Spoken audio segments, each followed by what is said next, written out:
Dyer wave. 3. Our anthropology is not derived by human psychology or, empirical data from MIT or something like this. It's derived from the revealed aspect of what we see in Christology. And so there's no real way to diagnose man's problem and to understand man and man's anthropology, as I said, without the right theology. All right, welcome everybody. We're going to get started here in a second. As we let people roll in, it's going to be over tomorrow. It's going to be fun.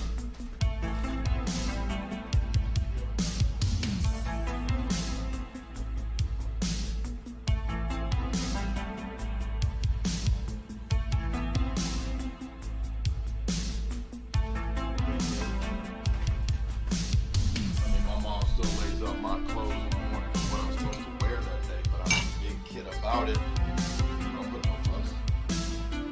Whatever mama says I wear that day, I do. Nothing wrong with it.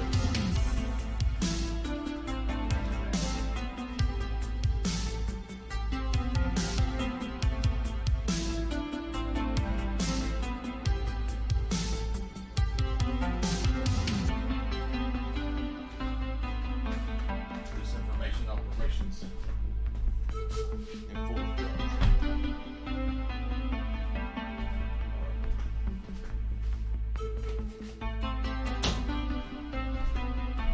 I don't know where we're gonna go today. We'll have to see. We got a few intellectual academic topics I want to touch on. Let's see how it goes. Let's see, full screen. How y'all doing today? How y'all doing today?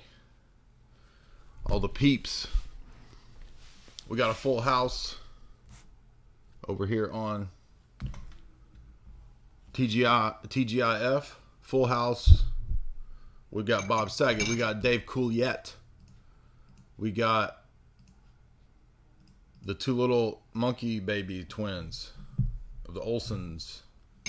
We got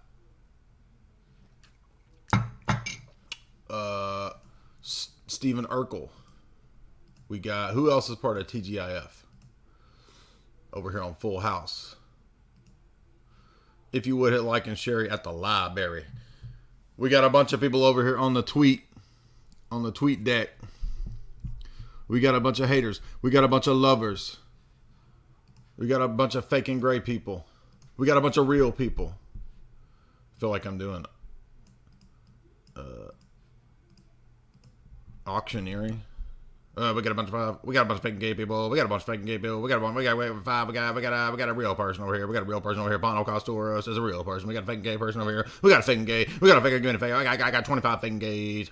Give me 30. Can I get 30 fake and gays? I got 30 fake and gay. Going once, going twice. Oh, everybody fake and gay. You're all fake and gay.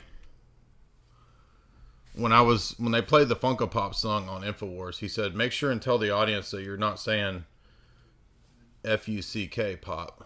I was like, people really think that's what the song is? People don't know what a Funko Pop is. Which is good, because that means there's still hope for civilization. As many people as don't know, as there are that don't know what a Funko Pop is the accumulated points that's the accumulated hit points the civilization has to survive against the final boss of Funko Pop. But as many Funko Pops as there are is the amount of damage that you take when the Funko Pop attacks. And anybody who's played a role-playing game knows what I'm talking about. Right? Your antics online give you a bad name and take away from your credibility. Really? Is that why we just filmed a special for one of the top programs on the television? On the television screen? Is that why we just did an entire broadcast to millions of people multiple times last week? Your antics, sir. are offensive to me. Well, if you didn't notice, this week we had a couple interesting, 2 or 3 interesting meltdowns. I'm not even going to go into the various meltdowns themselves, because I just want to kind of mention the fact that, so many people think that the public engagements that I have, or the public engagements or debates or discussions that I have, are just kind of like me. They come into the middle of the conversation and they think, oh, it's just me kind of like randomly getting mad at people and just randomly starting fights with people. And in almost every case, not in every case, because I can respond with a little bit of sass. I got a little sassy backpack that I wear and pull out a little bit of sassy limbus bread every now and then, like Frodo. I got a little sass in my tank. Some ladies have junk in their trunk. I got a little sass in my tank. I'm okay with it. But in a lot of these cases, it's people who are nasty, vicious people in the background in reality. And they put on this really pious front.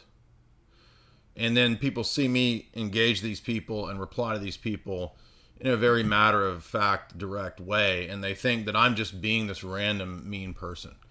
And that's the, unfortunate situation of the internet. Because a lot of times people just don't know what all these other people are doing in the background.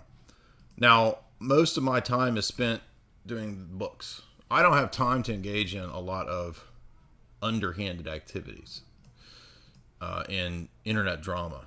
Somebody said the other day, you involve yourself in all kinds of internet dramas.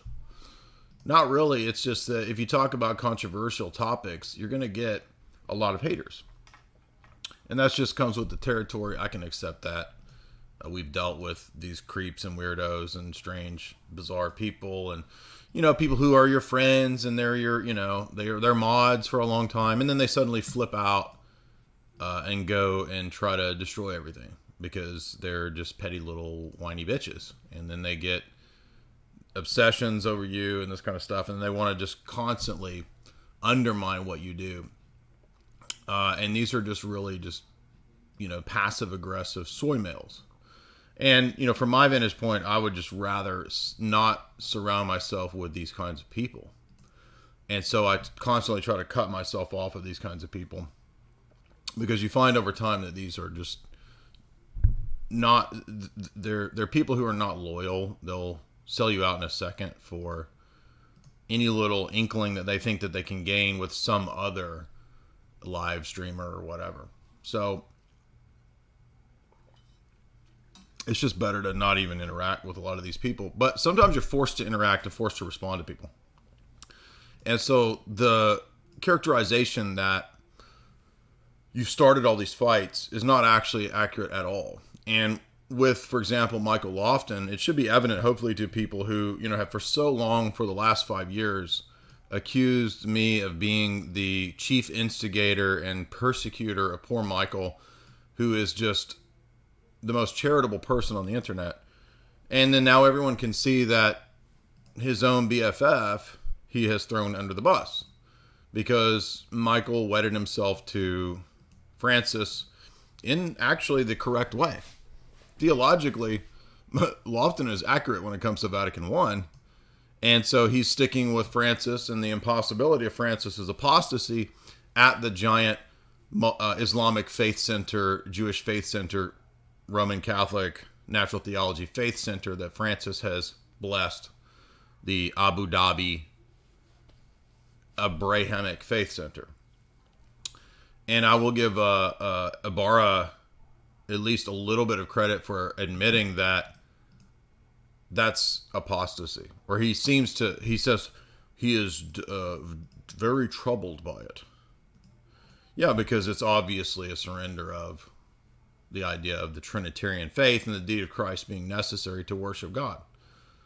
You can't worship God as a generic monad as if all the, quote, monotheistic religions share the same God when they don't. It's very easy to demonstrate that too. But as we've shown in the Trent debate, a significant portion of natural theology's presuppositions and their bait of switch are built on the idea that monotheism all equals the same God, because it's just one God. Even though that one God could be conceivably anything, which automatically demonstrates that it's a fallacy and it doesn't work. What if my one God is Satan? I'm a monotheist. I just think that the one God is Satan. Do I still participate in the Abrahamic natural theology tradition? Well, no, because it's not Abrahamic. Okay, but there's no such thing as a Abrahamic tradition that encapsulates anti-Trinitarians, Muslims, heterodox, sectarians of all, right? So, I mean, Jehovah's Witnesses are part of the Abrahamic tradition. This is ridiculous. Does St. Basil consider eunomias part of his Abrahamic tradition? No, he calls them a blasphemous, demonized hater of God. They still call upon the one God. It doesn't matter, because calling upon the one God is the calling upon the name of the Father, the Son, and the Holy Spirit. And if you don't have that, then you don't have, in the entirety of the Christian tradition, you don't have the Abrahamic faith. So both Lofton and Ibarra are correct. It's just that they exemplify everything that we've been saying for so many years.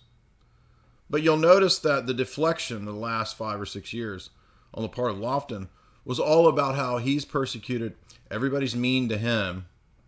He's super pious, super charitable, calling on everybody to apologize publicly, repent publicly for laughing about him, laughing about his antics. And it's patently obvious now, even to his closest confidants, that the problem, the issue is actually with him, with his fragile ego, fragile psyche.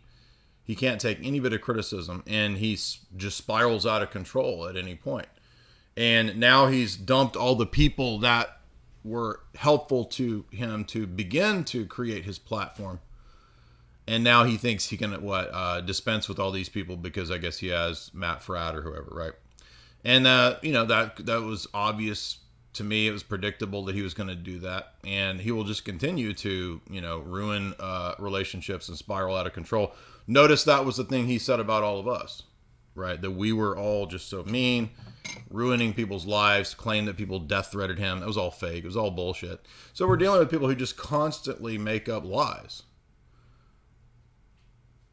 right? And other people had their own meltdowns this past week or two. And what does that demonstrate? It demonstrates that the assessment that we gave over here was accurate, was correct. We weren't intentionally trying to persecute people, be mean to them. This whole debacle with Lofton dumping Ibarra really just vindicates everything that I argued in the debate with Ibarra. Does it not? Of course. Because it was obvious a long time ago. And all they've done is keep the debate at the most low level, the most low tier, never getting into the real issues, steering everyone away from the issues and into personal drama.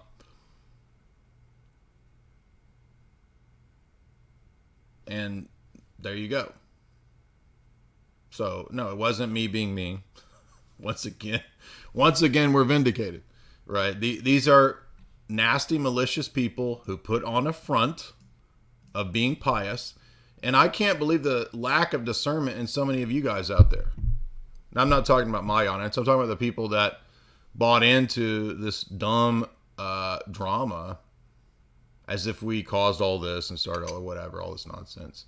Like, do you not have any discernment in these people? I mean, why are we constantly right in the analysis that we have of people over here? But you're mean. Now, I'm not mean. I just tell you straight up. I've always just been a straight up kind of person. That's it. So, because I don't pretend and kowtow and, go along with whatever's supposed to. I mean, none of this has anything to do with niceness. That's the thing, right? It's just whether we're seeking and saying what's true and we're committed to what's true, or we're playing games and trying to get clicks and build an audience, and truth is secondary. And I think in papism, that's obviously the case. Truth is always going to be secondary because it's really just about the Pope. It's about defending the papacy at all costs. And theology is really ancillary to that. And you can see that in this little ridiculous soap opera. But does it not, once again, for the 1,000th time, exemplify the main point that we've been making forever, which is that I thought the papacy provided truth, clarity, precision, and unity, the things that orthodoxy could never provide and could never give. And yet the top papal apologists throw each other under the bus over the papacy's apostasy. What greater vindication could I ask for than that? Thank you. Thank you, you buffoons, for once again undermining and helping. Undermining your own position and helping our position. And just all of the people who had absolutely no discernment, falling into these fake pretenses of people putting up how pious they are. Can you not see that that's pretense? Like, what is wrong with you guys? Seriously.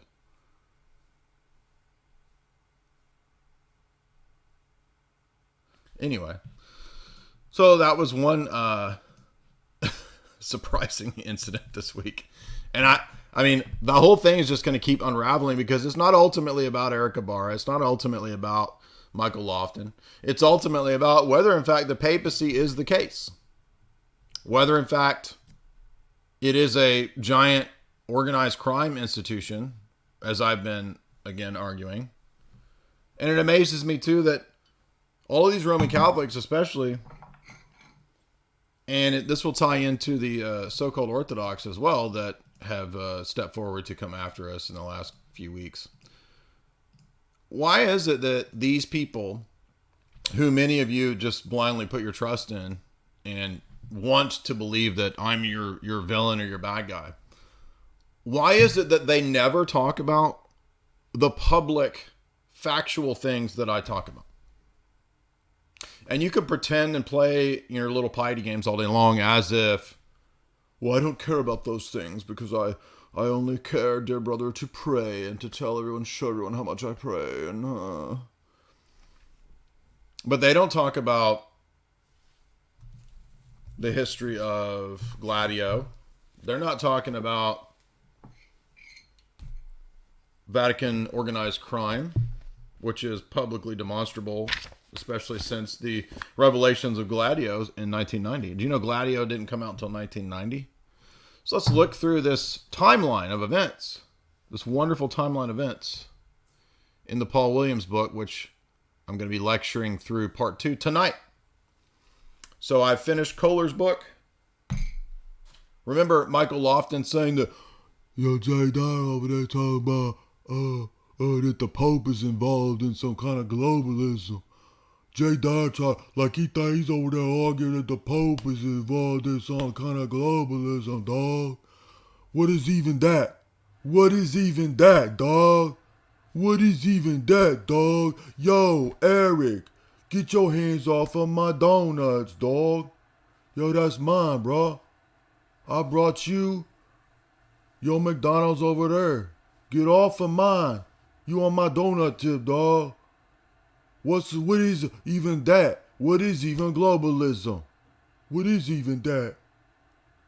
So you're going to listen to you idiots out there put your trust in some goober doesn't even know what globalism is. Thinks that Francis is not involved in globalism, or he's just malicious and doesn't want to admit that. As the Vatican publicly puts out inclusive capitalism statements and documents. I mean, the Abu Dhabi thing, somebody made a good point on Twitter. That's not even as bad as Pachamama. Pachamama was actually worse. But for some reason, I guess it's easier to see the absurdity of a giant Islamic faith center that Francis is part of. So nobody can argue against this other than that you just worship the Pope, right?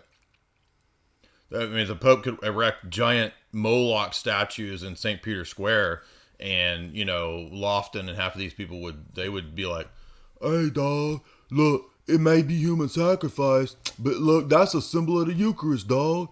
That's just a symbol.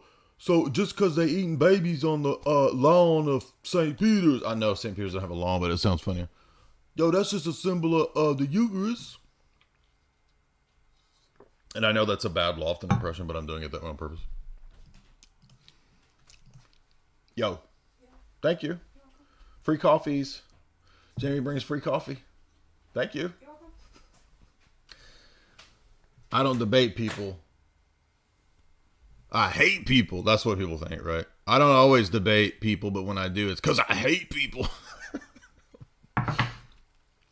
No, I mean, imagine 100 years ago living in a society where men had to, like, I don't know, build bridges all day and shit, and then like and being told that, and go to war and die in war, and being told that you're mean on the internet. Like, imagine their approach to what we deal with as what is manliness on the internet. I mean, could you imagine what, like, it's just pathetic, right? Let's look at the chronology of the history of the Vatican-CIA relations and the Vatican organized crime relationships, which are detailed very excellently in a very concise way in the wonderful book by Paul Williams, Operation Gladio, the unholy alliance between the Vatican, the CIA, and organized crime. And again, remember that Gladio wasn't public until the 1990s. Like 1990 is when this came out. That's crazy. And there have been people talking about Gladio a long time ago, but nobody believed it. They didn't know what is that, right? So it kind of took, I guess, the end of the Cold War for Gladio to come out. And so in the subscriber section, we'll be getting into Daniel Ganzer's chapter on Gladio in Turkey, because Gladio in Turkey is really relevant for the story of Ali Agca and the assassination attempt on John Paul II. And that's relevant because of this neocon spin book, Spies in the Vatican, which says, oh, the KGB were behind that. Oh, really?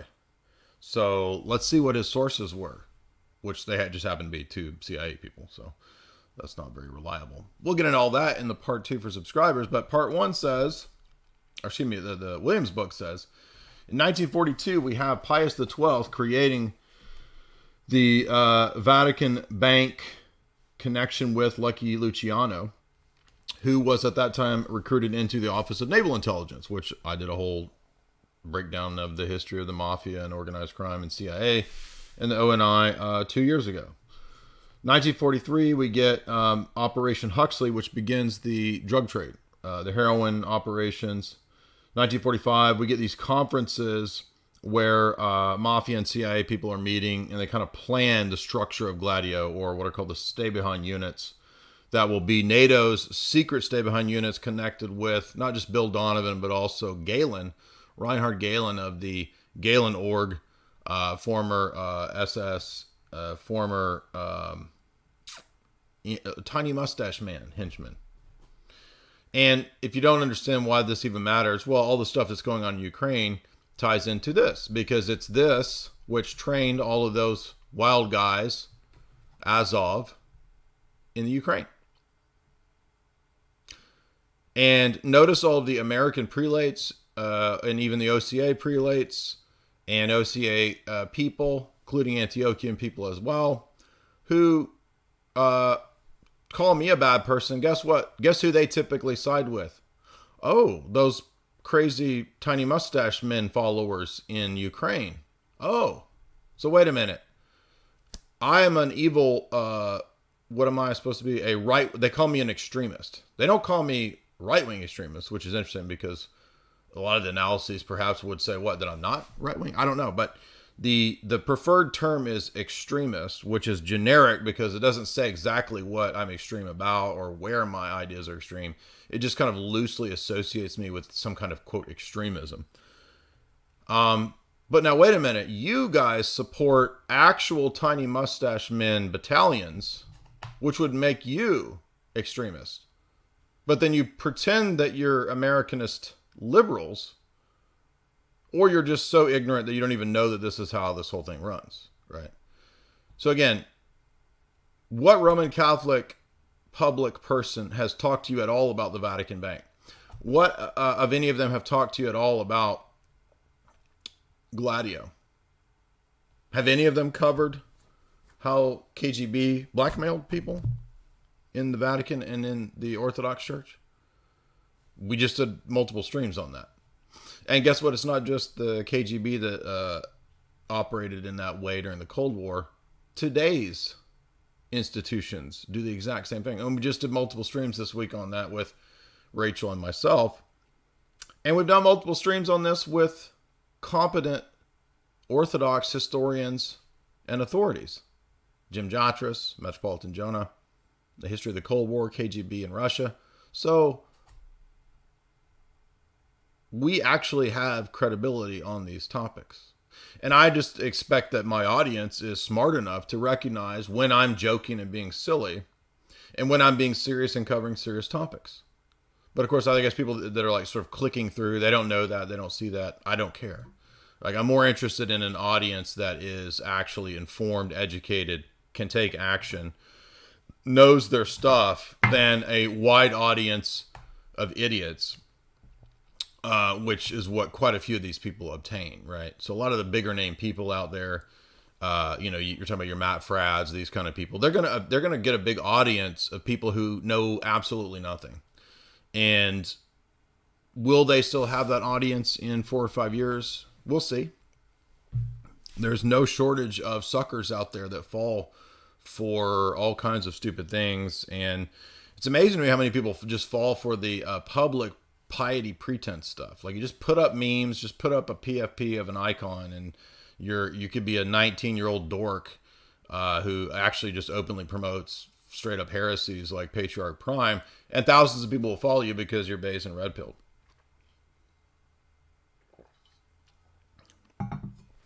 But none of them ever talk about anything like this, which I'm pretty sure this is kind of important. It seems like it matters what might be funding and promoting the move towards going back to Rome and the ecumenist movement to unite with Francis. Maybe this matters. Or maybe you just want to be a soy idiot and pretend that this doesn't exist. And you could just say that I'm a bad man. But none of those people will ever publicly discuss any of these topics. They wouldn't dare enter into a public debate on especially this kind of stuff, right? Because number one, I guarantee you, not a single person that makes these kinds of criticisms has read a single geopolitical text at all. I guarantee you, none of these people would know. They don't even know what Gladio is. They couldn't tell you anything. They don't know what the P2 is. They couldn't tell you any of this stuff. And we've been talking about studying this stuff for at least 20 years. And we just continue to go deeper and deeper and deeper. So I really wish these people who do these really passive aggressive criticisms would actually just come forward and make their case and debate and discuss. But again, I think that's what a man does. A man expects another man to step forward, make their case, be able to handle a little bit of ribbing. But so many of these people are just complete fragile weirdos, and they can't handle anything. They can't handle one person criticizing them. They have a meltdown. If their friend disagrees, they unfriend them. Their closest apologist friend.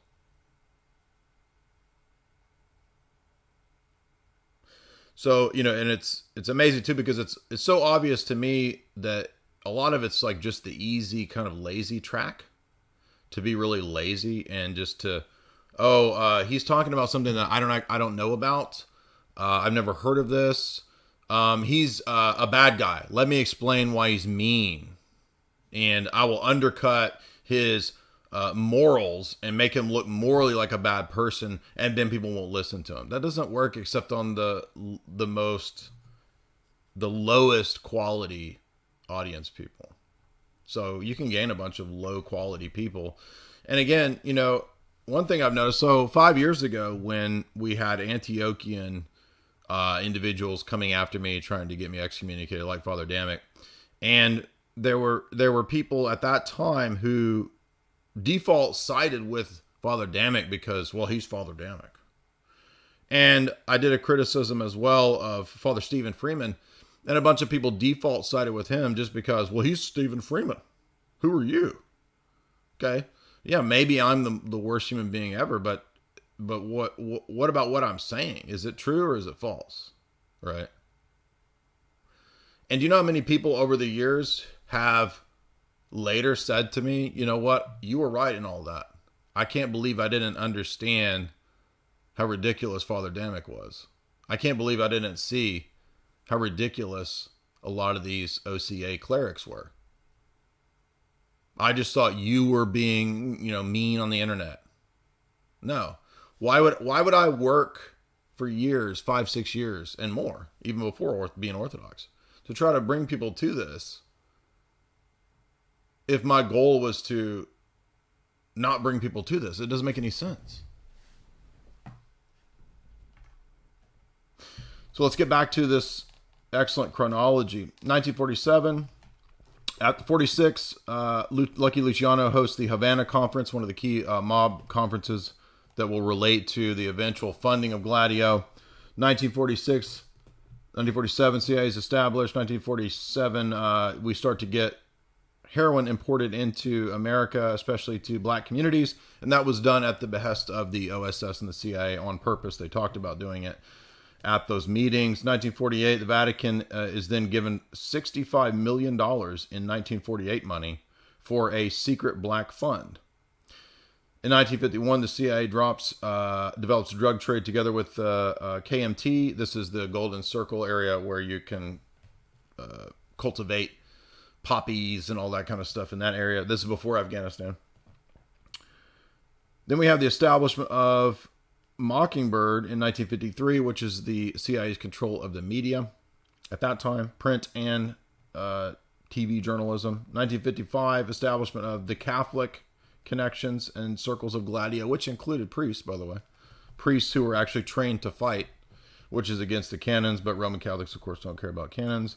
1956, we have Licio Gelli. Licio Gelli is a fascinating character because he was the highest ranking Freemason in Italy, and he was the head of the Grand Lodge, if I recall, and basically became the head of all of the P2 lodges. And the P2 lodges are the fascists that are recruited into these stay-behind units.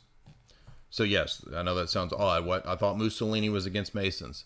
Yeah, but this is after the war. Then the Allies and NATO start recruiting and creating the Gladio units that are the right-wing terror units. And the same people that are involved in these are the people who train the School of America's people and the Al-Qaeda people.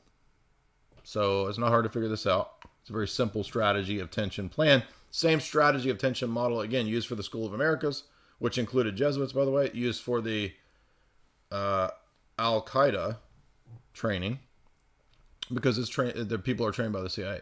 Can you not figure this out? Green Berets are training these people to do this stuff.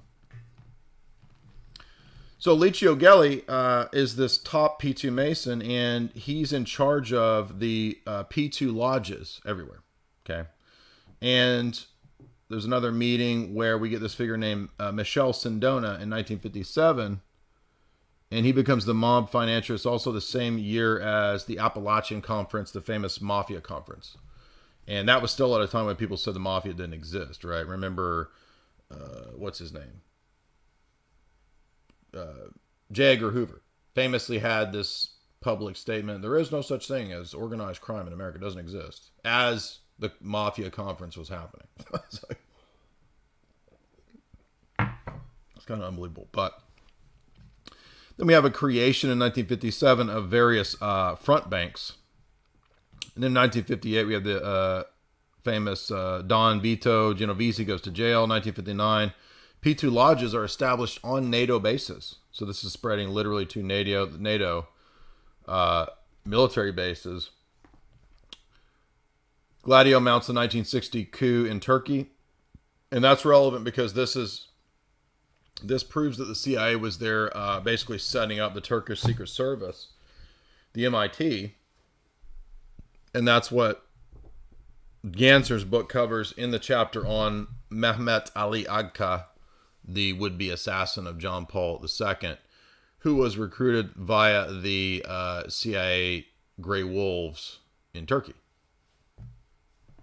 So, in other words, when you see this right here about the coup in Turkey, that's the CIA ensconcing themselves in Turkey to basically set up and control the Turkish Secret Service, the MIT.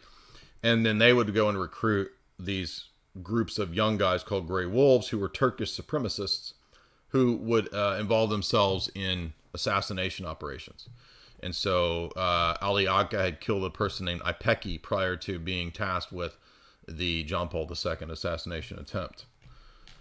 We'll get into the details of that in the part 2 stream for subscribers for last week's stream. Gladio then mounts up.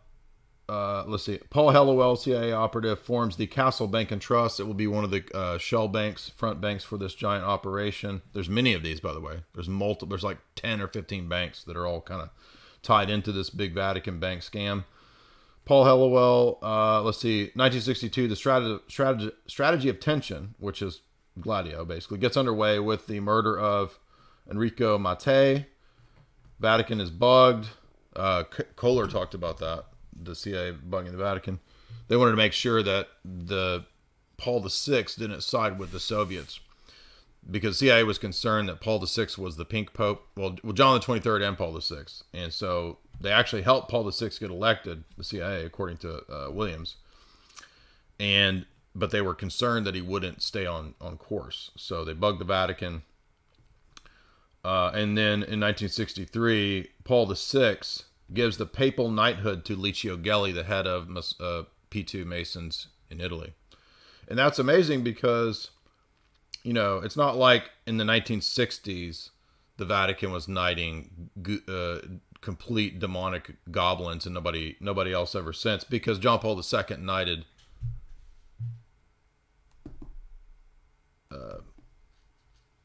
what's the Satanist goblin from England? I just went blank. The BBC demon guy with the worst necrophiliac. I just went blank.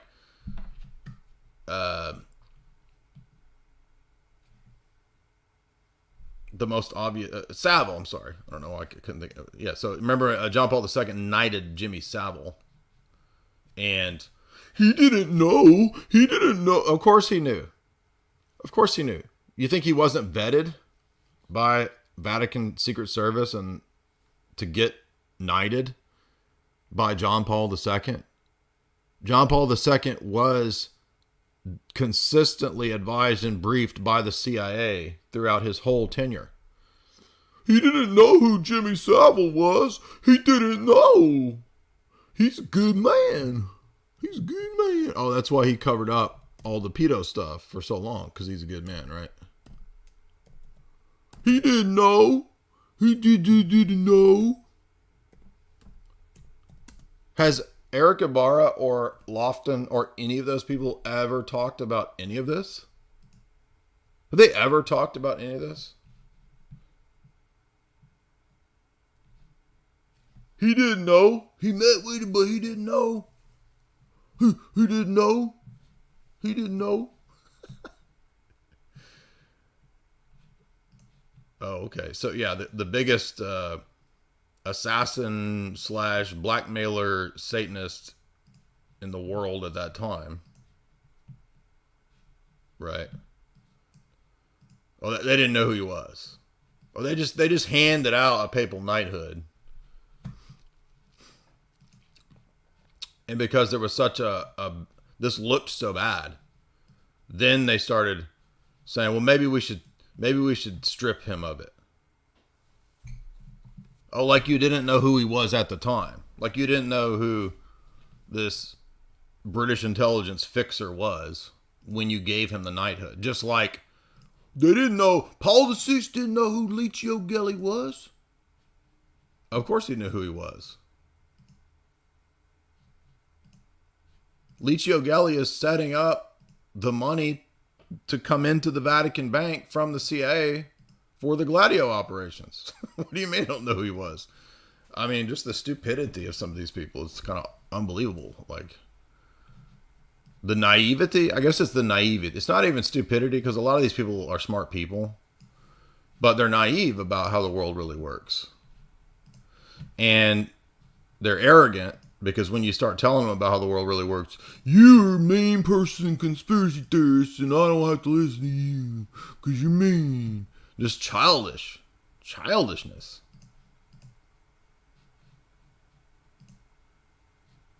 It's like, when are we going to be dealing with adults and not with children here, right? So, of course, right, all the Pope splainers, oh, this doesn't mean anything. It's an accident. He didn't know. Nobody knew who he was, even though you have to be vetted by Secret Service to get near the Pope and to be not. Imagine thinking that you could be knighted by the Pope, but they don't know who he is. I mean, it's just like the stupidity. Maybe it is just stupidity. I don't know. Cowardice, stupidity, I'm not sure. But so let's get back to the book because this timeline is amazing. So 1963, Paul VI gives the papal knighthood to this complete demon goblin who was an avid atheist, organized crime figure running the P2 lodges out throughout all of Italy, Liceo Gelli. 1964, they induct Michel Sindona, who is the ultimate organized crime financier. He's the mafia's organized crime financier in Italy, who creates all the front banks.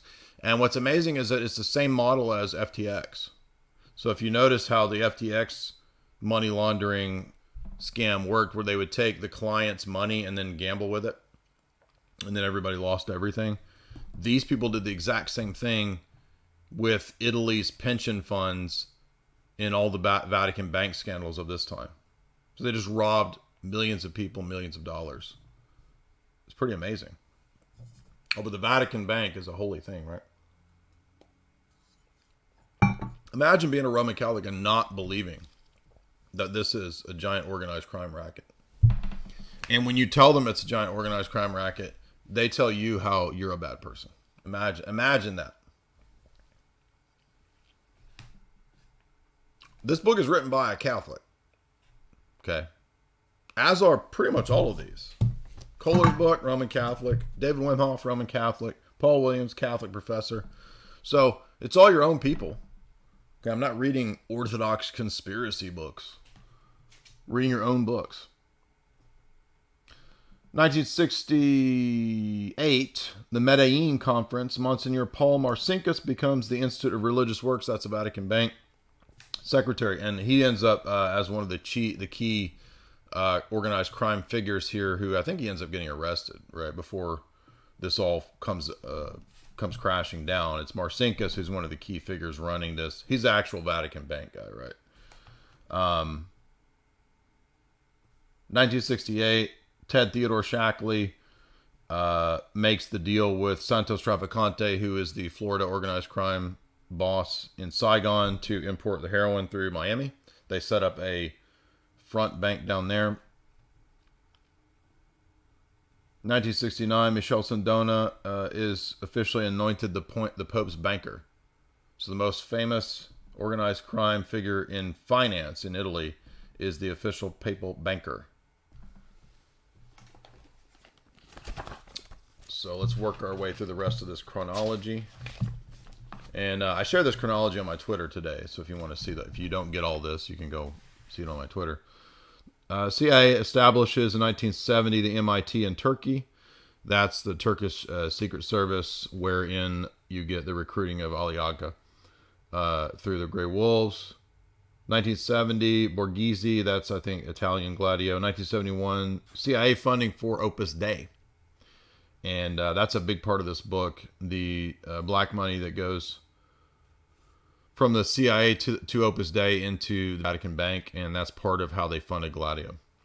Vatican Bank establishes its first shell company, 1971. Let's go down. BCCI, Bank for Commerce and Credit International. That's, of course, the big terror funding / Iran-Contra bank. David Rockefeller creates Trilateral, 1973. Let's see. Coming down, we get Henry Kissinger sets up 1976 the Safari Club, which is a Bush-connected deep state terror network. CIA funds Hekmatar holy warriors in the Afghanistan poppy fields. This leads to the Afghanistan conflict. 1978, John Paul I assassination. That, by the way, there's a great article at RT that covers that as also perhaps one of these potential. Let's go to that.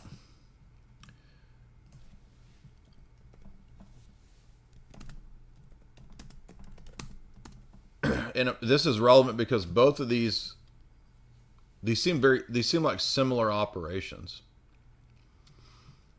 When we look at the incident with John Paul I and then the incident with John Paul II. So again, a lot of this is theory because with a lot of this we don't know exactly what was going on. But this, the assassination of John Paul I is 100% part of this Gladio stuff. And this is the reason they had to take him out, most likely was because he was threatening to talk about and expose all of this Vatican bank corruption. And so they took him out, and then this also contributed, though, by taking him out. If this was done by the West, then it contributed to winning the Cold War. Now, that's relevant because the exact same thing occurs with John Paul II,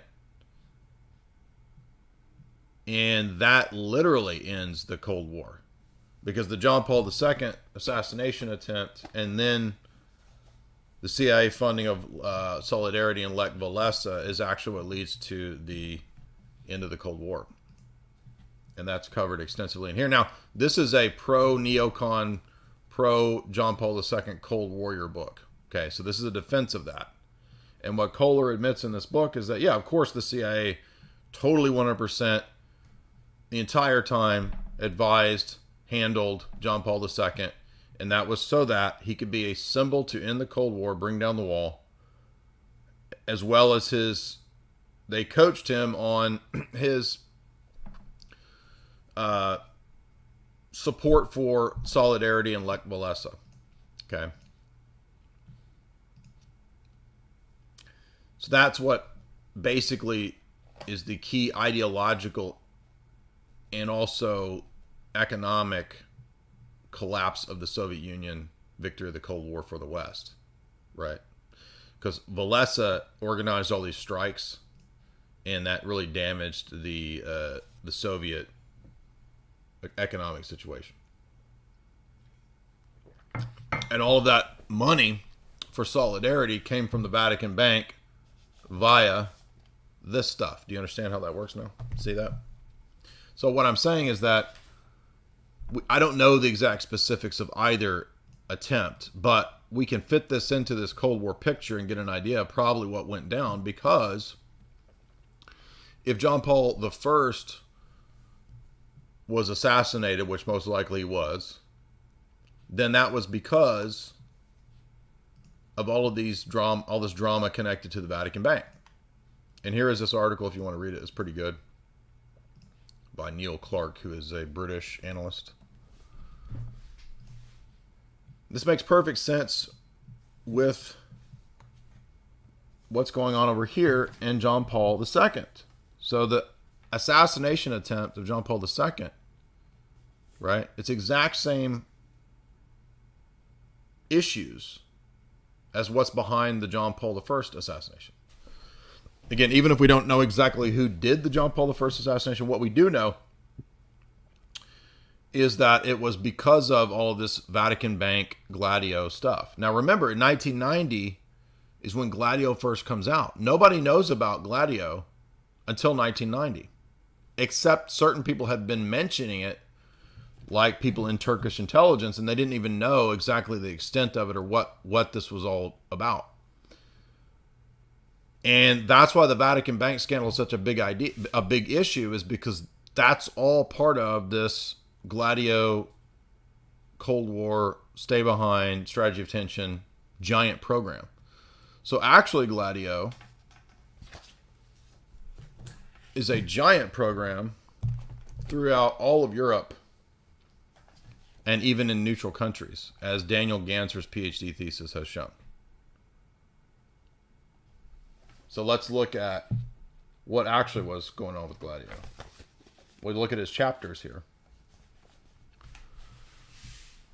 Italy, Great Britain, United States, France, Spain, Portugal, Belgium, Netherlands, Luxembourg, Denmark, Norway, Germany, Greece, Turkey. Oh, you see, Gladio was a wide-ranging European program for a strategy of tension and constant terror. Now, this doesn't make communism good. So all you slow boys that are two-dimensional, one-dimensional thinkers that think that when I talk about this, that means I'm saying the commies are good. Did I not explain this to you in the analysis of Lives of Others? What did I say in the analysis of Lives of Others? That East German Stasi dude that's harassing the playwright and the actress? It's a nightmare. But what I told you is that what these people are now setting up is 10 times worse than that. So it's from bad to worse. Can you not understand that? You work for Dugan. You're a communist. I just told you that communism is terrible. But now I'm telling you that Fortune 100 Malthusianism, technocracy, is 100 times worse. From bad to worse. They're both bad systems. Why can none of you stupid people understand that? Both of those are bad systems. But the system that won, that is now in power, that is putting all of this into place, is even worse. Which your prelates and clerics tell you doesn't exist. Not all prelates. And I didn't say all the OCA was bad. So again, every time I talk about this stuff, people just misinterpret and take my words out of context. I never said everybody in the OCA was bad. I didn't say everybody in the Antiochians was bad. I didn't say everybody in Rocor was good. Never said any of that. So there's a faction of people in the OCA amongst clerics and laity. And you can figure out who that is if you just look at people in Ben Gabe's circle and who he works for and who he goes after. Okay. By the way, isn't it funny that he put up the tweet saying to avoid me, Father Josiah Trenum, and Father Peter Hears, and then he got scared and took it down after everybody was calling him out and making fun of it. This is the same dude over at Theoria. In his picture, he's got purple hair, so I don't know what that tells you. If that tells you anything. But he's the same guy that... See if I can pull this up.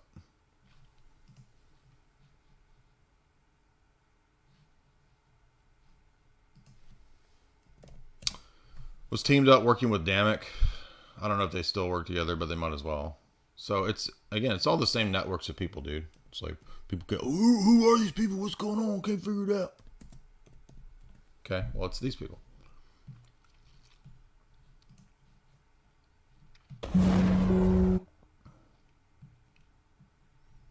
So this very manly man, let's check out his podcast over here. What do you want? This manly man. So this is the person who is tasked by certain people in the OCA with calling us out, watching us, seeing what we talk about. Welcome back. Today I speak with John, who is a member of the Western Today I Right. speak to John. My name is Ben Cade.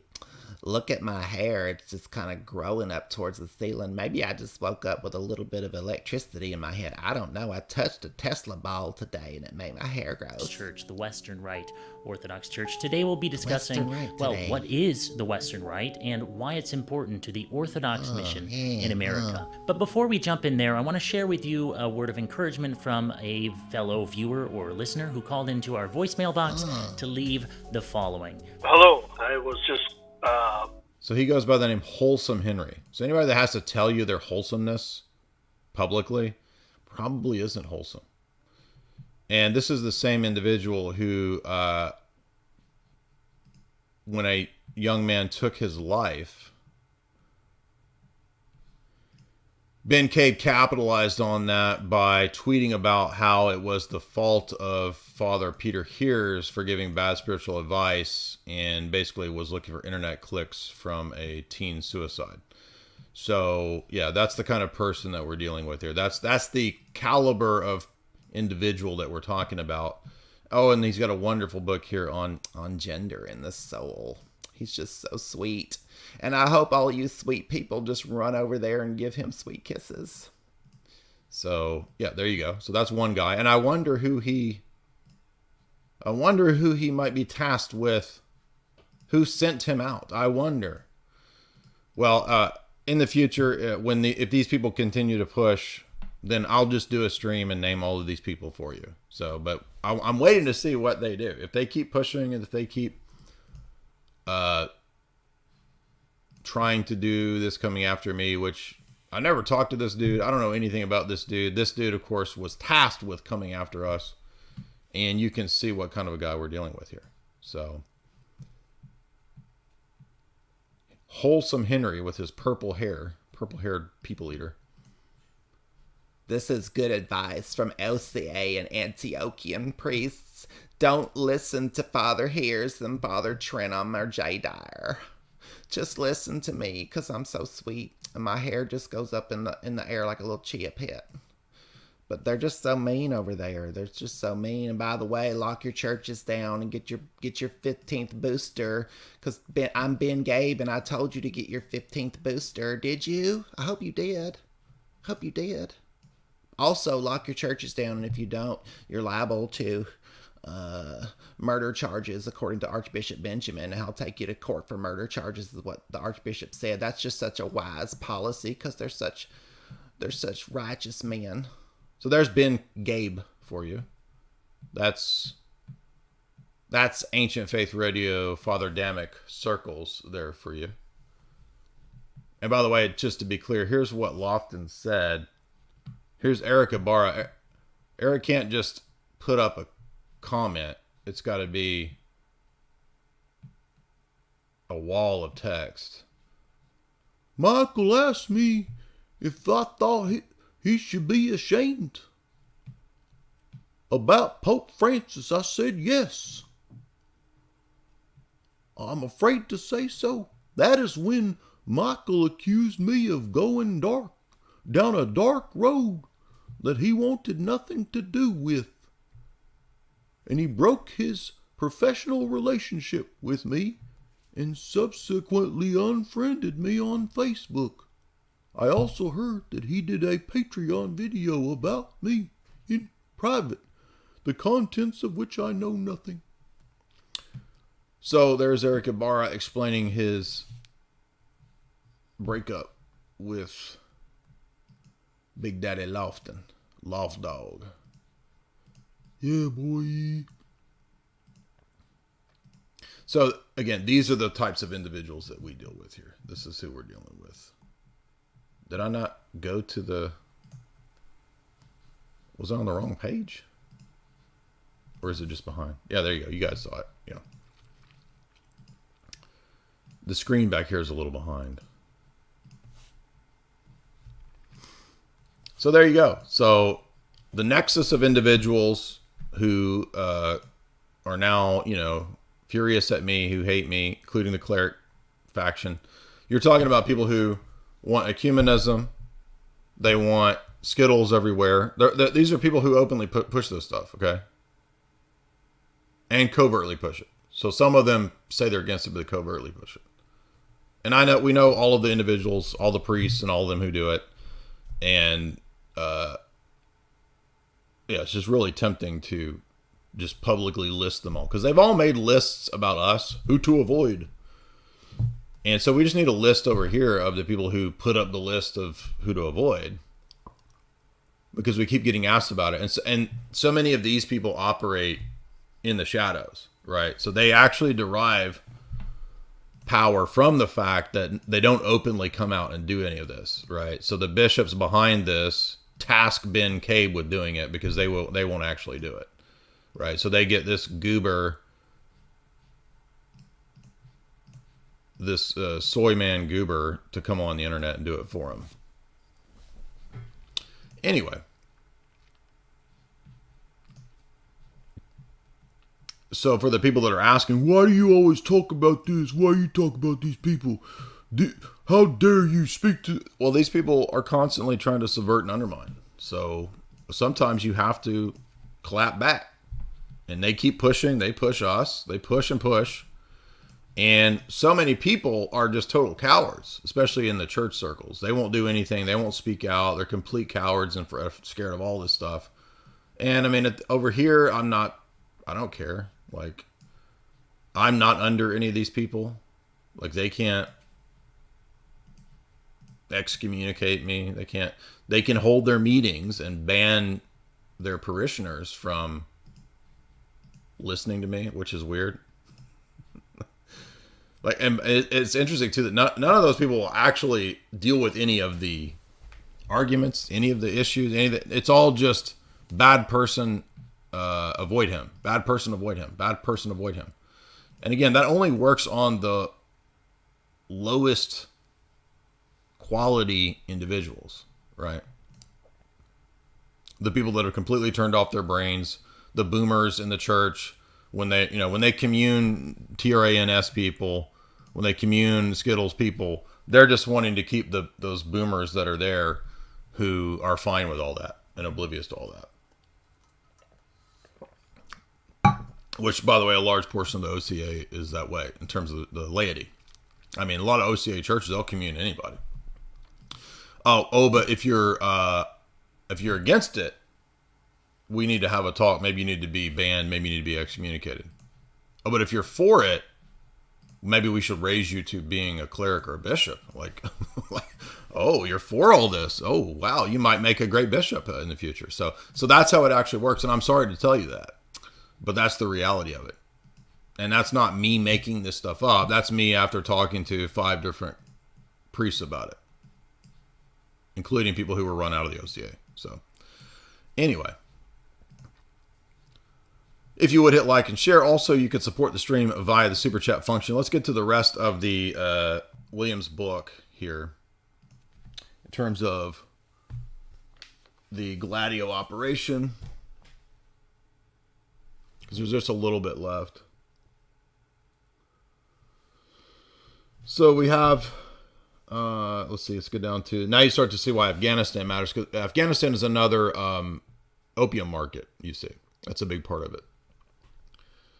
And let's see, we get Licio Gelli and George Bush Sr. plan an October surprise. CIA forms partnership with Honduran drug lords. This is where we get the School of America stuff. And Iran-Contra. P2 gets exposed in 1981. There's a solidarity strike. That's the Lech Walesa solidarity CIA John Paul II thing. Ali Agca attempts assassination of John Paul II in 1981. People get assassinated, blah, blah, blah. 1981, Gary Webb exposes the Mena, Arkansas, Bill Clinton drug hub in Mena, Arkansas. 1982, Banco d'Ambrosio, Roberto Calvi is found assassinated hanging from the Blackfriars Bridge because that Vatican Bank connected organization collapsed when they stole everybody's money. Just like the FTX model, exact same model. Let's see. Michelle Sindona ends up going to jail, and he's poisoned in jail, so he can't rat anybody out. Arrest, a warrant for Archbishop Marcinkus in 1987 for running all of this at the Vatican Bank. 1996, William Colby meets his mysterious death, probably assassinated. Colby is the one that set up Gladio originally with Pius XII. He was stationed in Italy. He was stationed in France, I think, and then in Italy before he became CIA director and before he ran the Phoenix program. He was doing the setting up the Gladio stuff. Oh yeah, Fethullah Gulen. Remember this? This is covered in Ingdal's books, and he comes up because he's part of this CIA Turkish network, and they bring Fethullah Gulen to the United States, to like Pennsylvania, I think. And let's see, what else? April 2012, the Vatican Bank, which is the IOR, Institute of Religious Works, fails a transparency test. Shocker. By the way, there's been constant Vatican Bank scandals since all this. Do you understand? This is not like this is an isolated incident of bad apples. No, this is the most famous and most secretive bank on earth that is perfect for doing this. That's the problem with this exemption of DC, City of London, and Vatican City, is that it allows them to be their own kind of above law protectorates that creates the atmosphere for that is a perfect means for all this black operation, black market, black funding.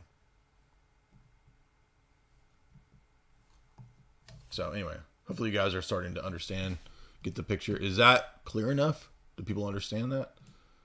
Or are we dealing with people that are so stupid that you think this is conspiracy theories?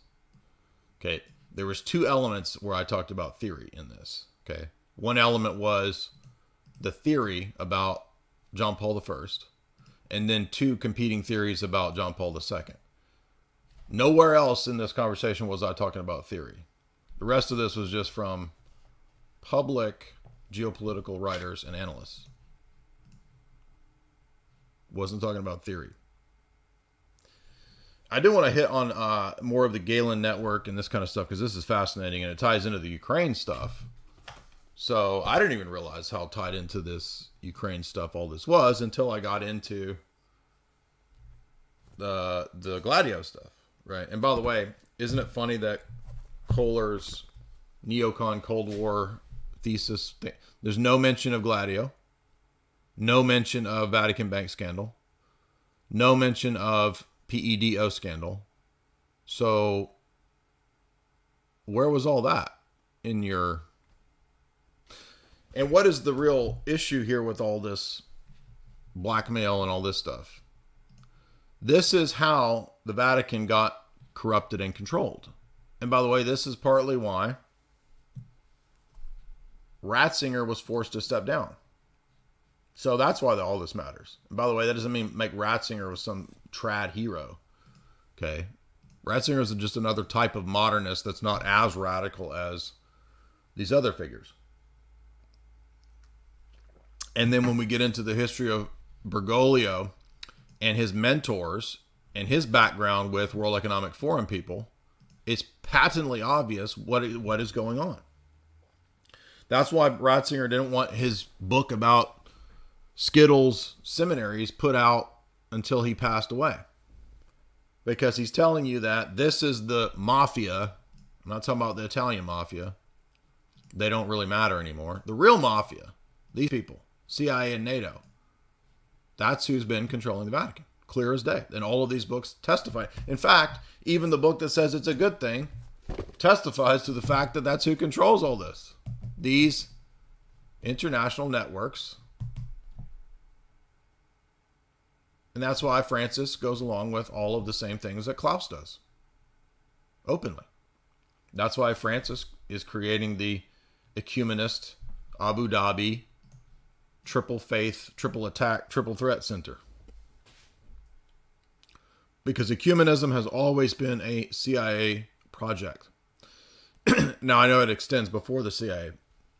But as we saw in the Rockefeller's authorized biography, and as we see extensively documented in traditional Catholic author David Wimhoff's book, ecumenism became a key tool for the Western power structure underneath the CIA and the Jesuits and the Vatican as a way to manipulate and steer religion into being an NGO and ultimately to being something that's adjacent to and an attaché to the World Economic Forum Global Great Reset crowd. It's all the same people.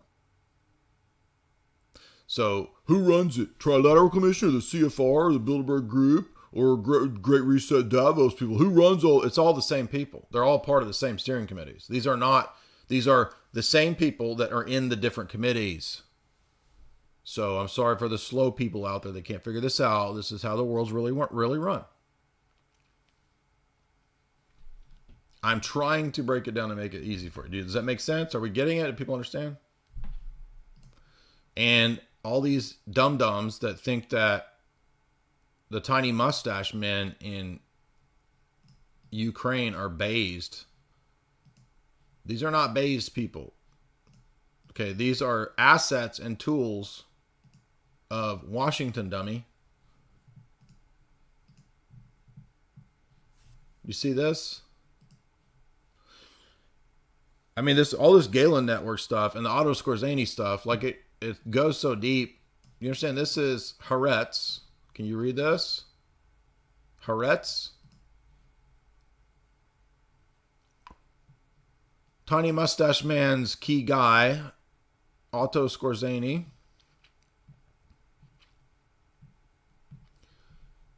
He became a hitman and a trainer for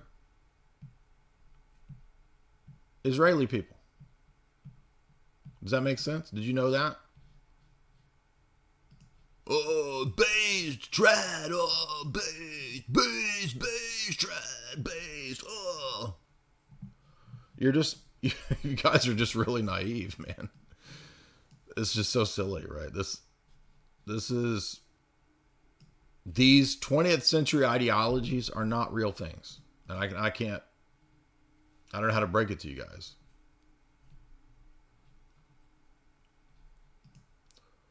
Based, fascist, based, communist, based, socialist, based, more capitalism.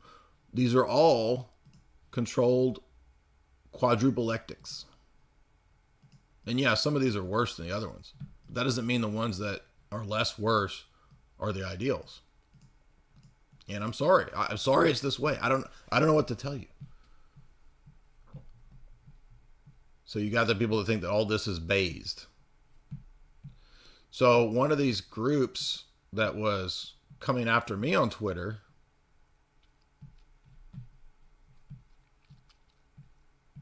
that all use the NAFO trolls, right?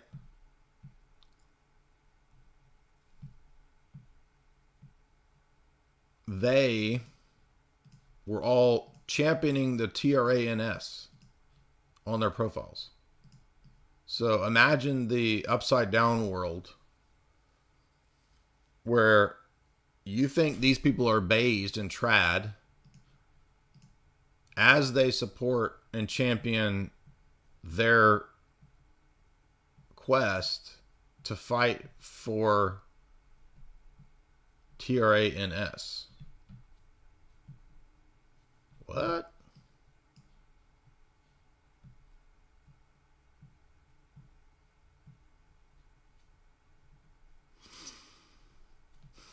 And so this is, if you want to read more about this, here is Covert Action magazine.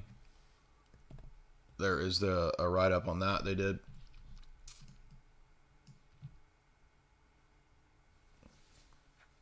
But I think that you really can't understand this stuff until you get into the Gladio stuff. Like, Gladio is really solidifying and making sense of a lot of this for me.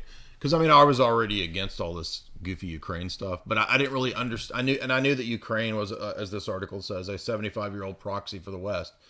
All the way back to, but I was trying to figure out, well, how do we get all these Azov people there in Ukraine? Oh, it's going back to the Galen Network.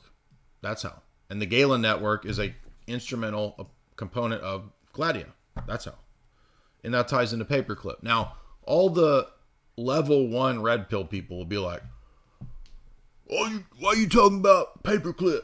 That's basic bitch conspiracy. You got to get deep into it and realize that it's really about Zion. Blah, blah. Like, as if I don't know all that. As if I didn't just talk about Otto Skorzeny. But you could throw all those people for a loop and be like, hey, wait a minute. Why is Otto Skorzeny training Mossad publicly? Can you figure that out? And that would melt their minds, because they can't think beyond these really basic kind of good guy, bad guy situations. And all the trad cats are some of the worst, because they can't fathom that the CIA took over their church in the 20th century.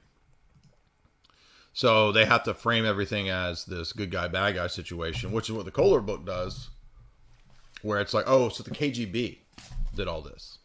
You see, KGB tried to kill John Paul I. KGB tried to kill John Paul II. KGB. Oh, really? So is it the KGB that runs the Fortune 500? Is it the KGB that's trying to cut off peepees in the world? Really? You sure about that? Are you that dumb? It's more complex than that, unfortunately. I'm sorry. Anyway, so we will get into more of that in detail because we do that in the second part for the subscribers. As so, what we're going to get into in the subscriber section is we're going to deconstruct the Gladio arguments about John Paul II's assassination in here. We're going to contrast it with the Kohler book, and we're going to look to Ganser's book, his PhD thesis on Gladio, to see who has the better case. And I'm going to go ahead and spoil it for you. I don't believe NATO. I mean, NATO is saying that they're fighting with Harry Potter and then they're in the Marvel universe. Okay, anything you say, I don't believe it. So to me, that's no credibility. And the Vatican and all this stuff, you understand that, like, that's the same power structure behind controlling the Vatican is the same power structure fighting for this stuff in Ukraine. Skittles stuff in Ukraine.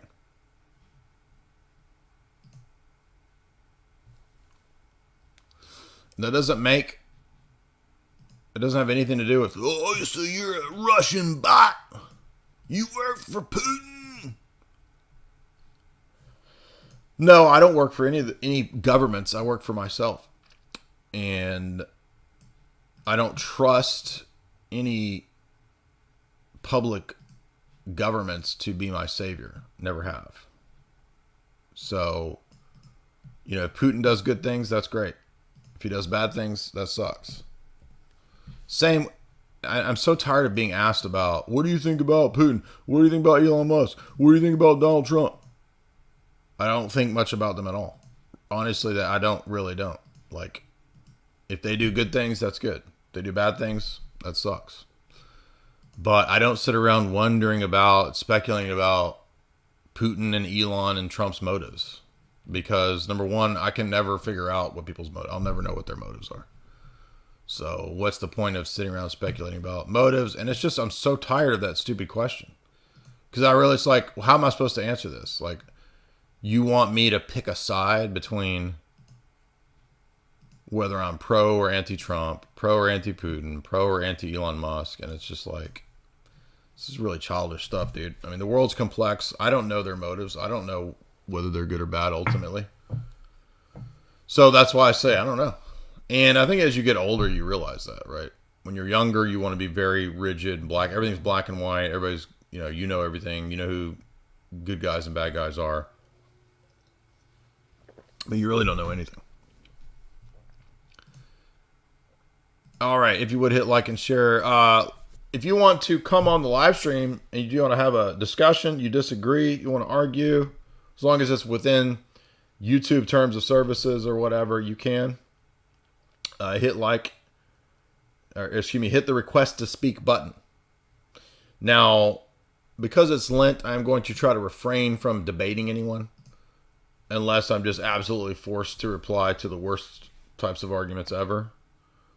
Otherwise, I'm not really going to engage in debate just because it's Lent.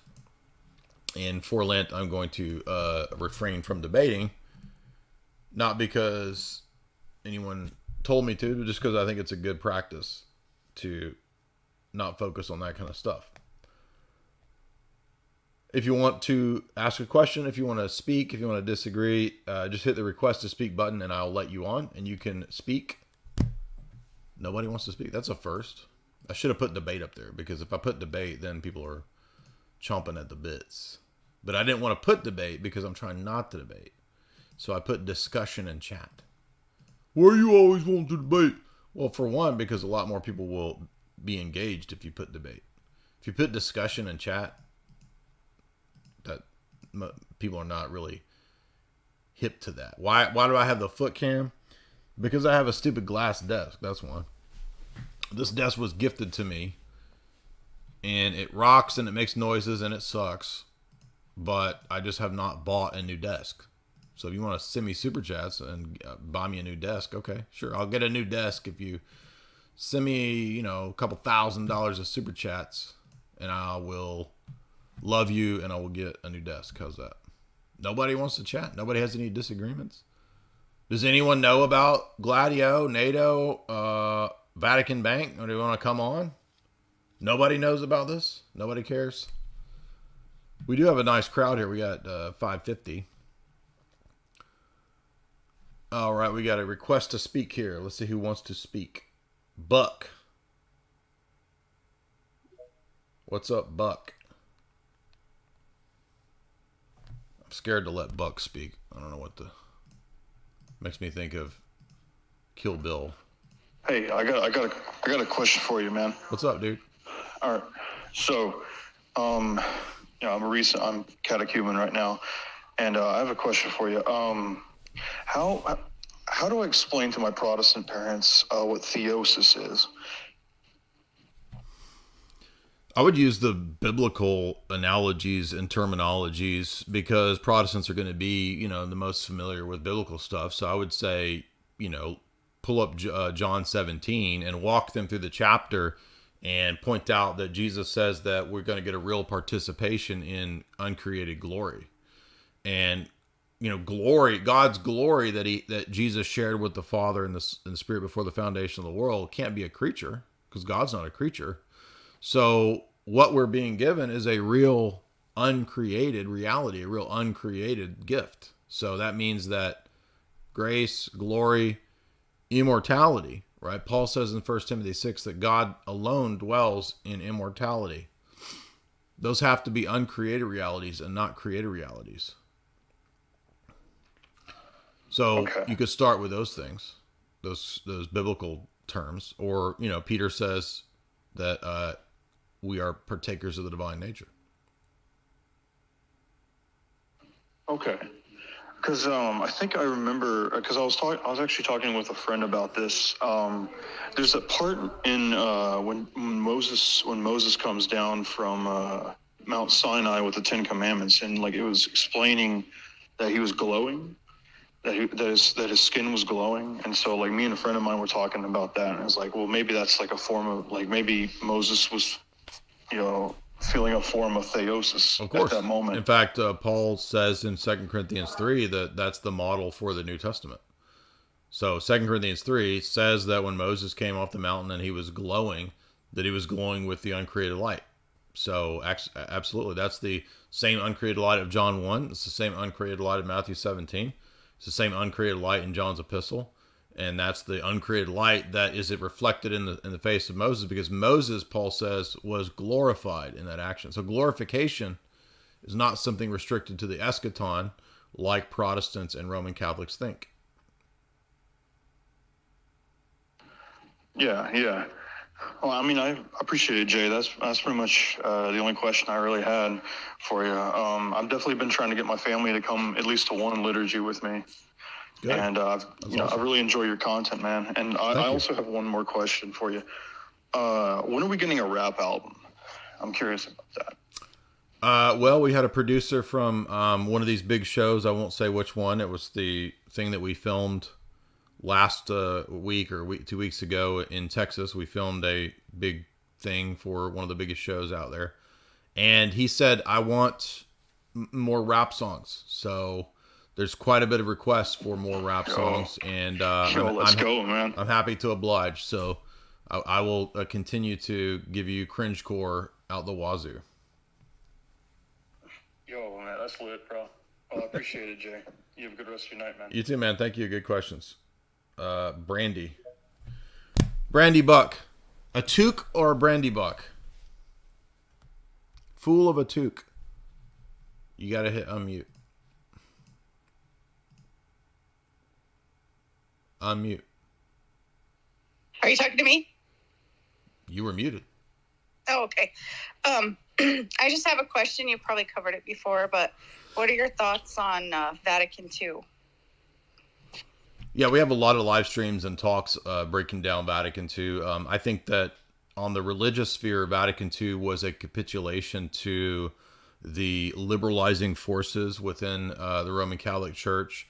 On the geopolitical sphere, Vatican II was a capitulation to the ecumenist CIA forces that wanted to turn the Roman Catholic Church into an extension of Americanism and a form of an NGO.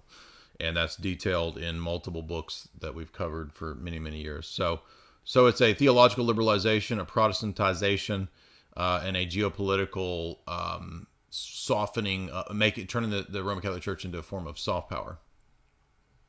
Right. I agree with that. I was wondering, like, how do you feel as a Catholic with all of these, with this kind of stuff going on? Well, I'm Orthodox, so I'm not a Roman Catholic. Oh, you're Orthodox. Okay. Correct. Okay, thank you. Yeah. So how do I feel about it? Oh, these are perfect examples as to why one should be Orthodox. That's what I would say. Again, so that's what we were talking about at the beginning with the Lofton Ibarra stuff. I mean, that's, again, all the more, kind of vindicating what we've been saying. We was Byzantium. What's up, dude?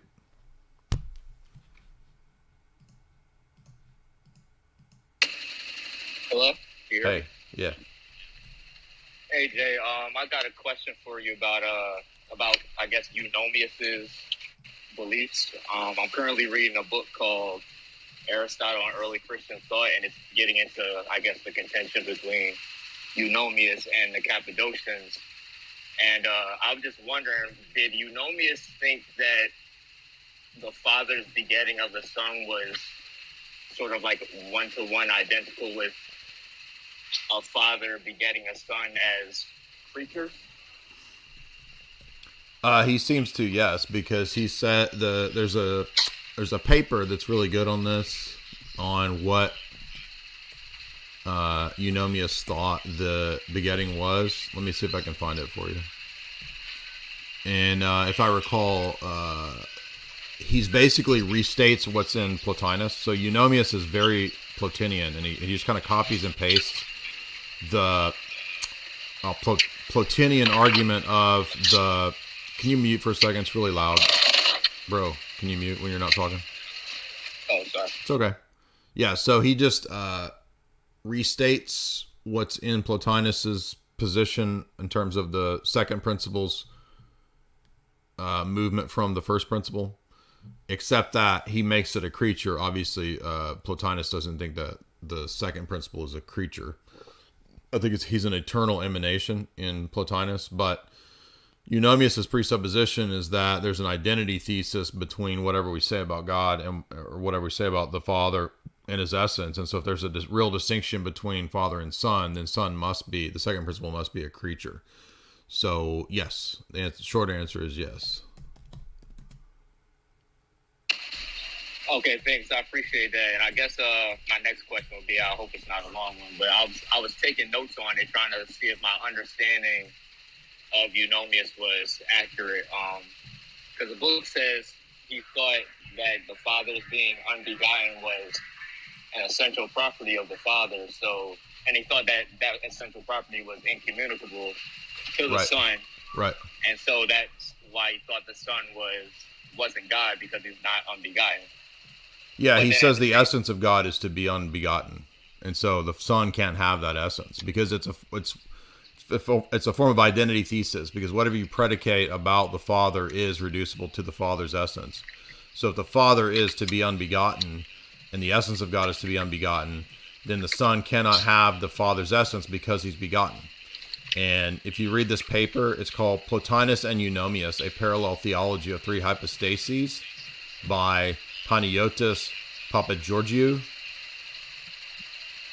Go to academia.edu, and the paper is called Plotinus and Eunomius, a Parallel Theology of Three Hypostases by Panagiotis Papageorgiou.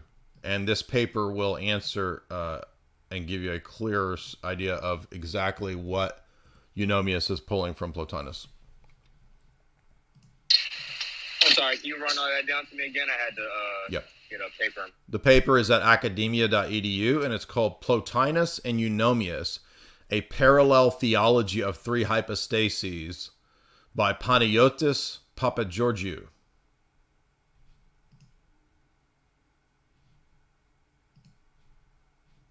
and I shared it in the chat. All right. Good questions. Okay, thank you. Yeah, man. Good question. Yes, that is correct. Unbegottenness is the Father and is the divine essence. Therefore, the Son, if he's begotten, cannot be the same essence as the Father. Nikolai, what's up, dude?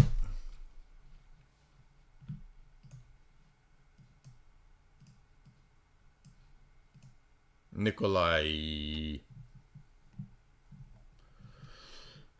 Unmute, man. Guys, you got to unmute when you come on. Hey, sorry. Hey, what's up, man? It's okay.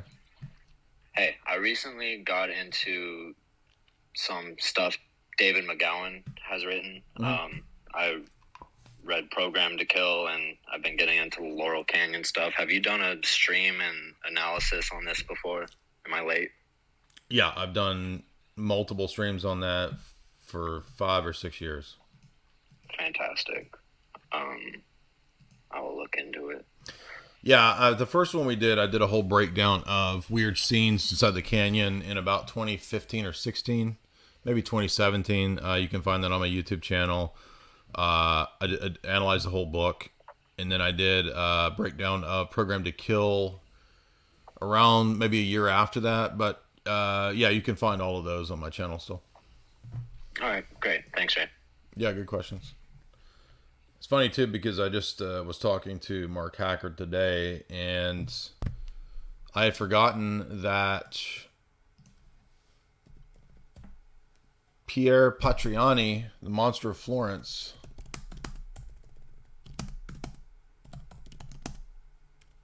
was part of a satanic sect.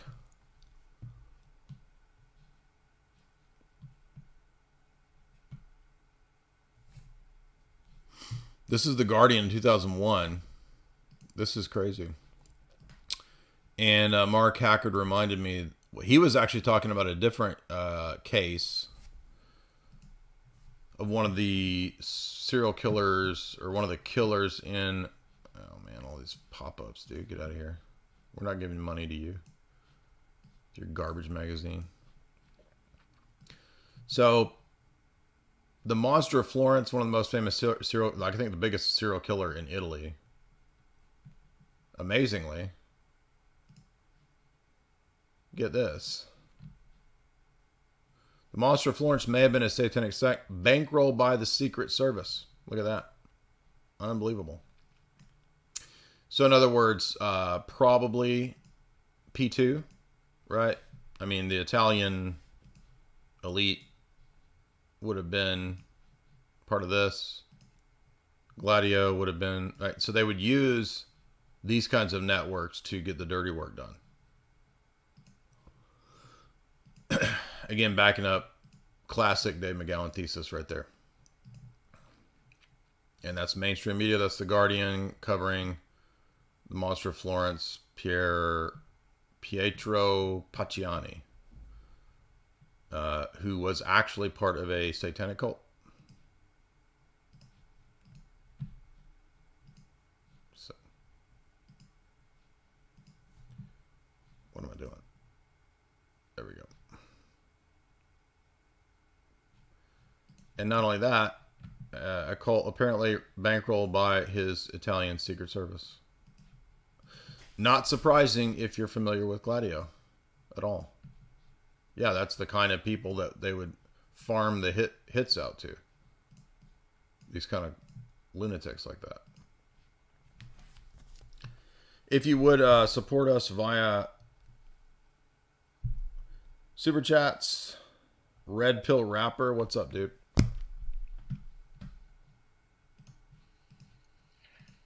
Hello. Hey. Hey, thanks for bringing me on, Jay. Me and my wife were big fans of you and Rachel Wilson. To see her coming up in the chat there. Cool. What's up, man?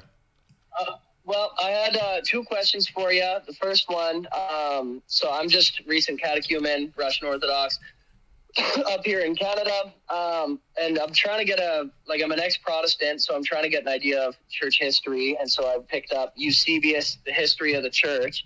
I'm just wondering your take on that book. Is it reliable? Is it a good one for me to kind of start with? Yeah, I mean, it's kind of a classic for the first few centuries, so it's very valuable for its early witness and testimony.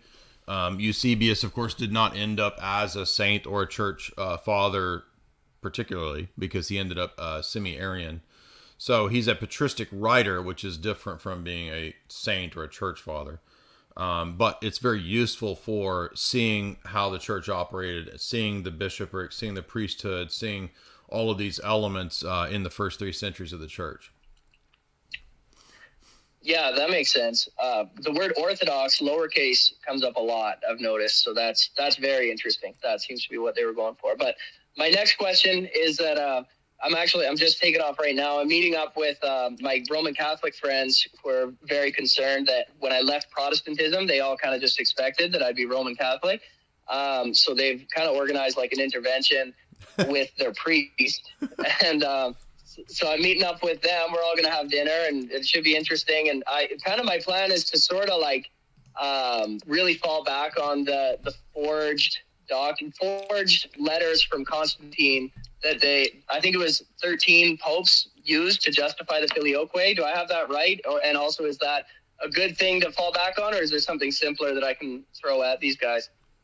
Well, the papal forgeries, there are many of them, and they've been used in many cases for many different things. So you have papal forgeries being used to prop up the idea that no one can judge the first see. That's still in Roman Catholic canon law, and that's based on a Samachian forgery. You have the donation of Constantine as a forgery, which was used to prop up the temporal power of the papacy, the idea that the Pope is above all the emperors in the world. That's actually from the donation of Constantine. And there's many, many more. Like you may be thinking of the Contra Against the Errors of the Greeks, which is Thomas Aquinas's book that relies on a bunch of forgeries to prove that the Eastern Church believed in the filioque. So that was used quite often in the Middle Ages, but a large percentage, I think several 30-40% of Aquinas's book is forgeries. So there's a lot of forgeries from the Roman Catholic world. No shortage of them, and they've been used for all kinds of stuff. So very cool. Well, yeah, I'm really looking forward to it, and so wish me luck on that. Also, I thought I'd mention I was doing a live with Bryson Gray last night, and I was really harping on him, telling him that he has to debate you, because I was kind of throwing some orthodoxy at him. He's pretty stuck in his ways, but I really think with him being like I don't know if he's a Messianic Jew or whatever he is, but with his, how much he loves the Old Testament law, I really think you of all people might be able to get through to him. I'd love to see him go Orthodox, and I'll just leave it at that. That's all I wanted to say. Thanks for bringing me on. Yeah, I mean, we're supposed to have a debate, and it keeps getting postponed because he's been doing a lot of traveling, but I do think he wants to do it, and, I'm definitely down to do it. I think they've been trying to do it in person as part of the reason why it's kind of hard to make it happen in Nashville, but I think Bryson's group is a Judaizing Arian group, so they don't believe in the deity of Christ or the Trinity, and they think that they're following the Old Testament laws when they're not. So, but yeah, that's his position. You're right about that. Thank you for that, Red Pill Rapper. Deborah, what's up? I think her name is Deborah. You heard Beck song. Hey, what's up, Jay? Can you hear me? Uh-huh. Hey, I'm a big fan, man. Thanks for letting me talk. Are you Deborah? I am a catechumen going through my first Lent. I was wondering if you'd be able to talk about what your Lent diet looks like. Are you Deborah? What's that? How are you, Deborah? Deborah and I are doing well, man. We'd love to talk to you sometime. No, I said, how are you? Well. It just said Deborah, and then I heard a dude talking, so I'm confused. Is that your wife? I'm sorry, man. My podcast is called Deborah Gets Red Pilled. I do it with my mother-in-law, Deborah. Oh, I see. I'm not a Transformer or a Skittles person, so. Well, you would be a beautiful one, I'm sure. What was your question? I forgot. What was the question? Oh, yeah. I just said I'm a catechumen going through my first Lent, and I was wondering if you would be willing to share what your Lent diet looks like. No, I don't, because that's an issue that's between you and your spiritual father. So if you have dietary health issues, then you're going to manifest fasting in other areas. So that would be, fasting isn't just food, by the way. Fasting is almsgiving. fasting is sacrificing in various ways. And so depending upon a person's medical conditions, that you might fast in other ways. So that's an issue that you take to your spiritual father, and he guides you in what's appropriate for you. And I never give people moral and canon law advice. Zephysus, what's up? Hello, can you hear me? Yup. Hey, Jay. How are you doing? Good. Hey, I don't have any questions for you. I just basically wanted to say thank you and express my gratitude to you and your content. Last year, acquaintance I know turned me on to your content. And long story short, I was raised Roman Catholic, lost my faith when I was younger, thought I was an agnostic / atheist kind of, and your content kind of got me back on the track, especially learning everything about the transcendental argument for God. I've never heard that before. And so not only that, but also your arguments for, the Orthodox Christian faith versus Roman Catholicism. So I just wanted to say thank you, man. Thank you, dude. Appreciate that. That's kind words. Glad to hear that. So, let that be a indicator to all the people hating what we do and trying to take us down. Like, why would you want to destroy what we're doing when we're bringing thousands of people to the Orthodox Church? Like, it makes no sense, but that's just how it is. Mark, what's up, Mark? Hey, Jay. Hey, what's up? Hey, man. So I've been at a big Fortune 500 company for a while, and one of the recent things is that they're providing it's almost like a medical benefit for people to get wigs and other affirming things. And it just seems like that's kind of the latest objective is this big money machine that you're talking about. You mean get a weave? Yeah, like affirming supplies. I'm trying to Yeah, I know what you mean. Yeah, my answer is to just get a weave and go along with it, dude. I mean, you would be a beautiful lady. Narrow Gate, what's up, Narrow Gate?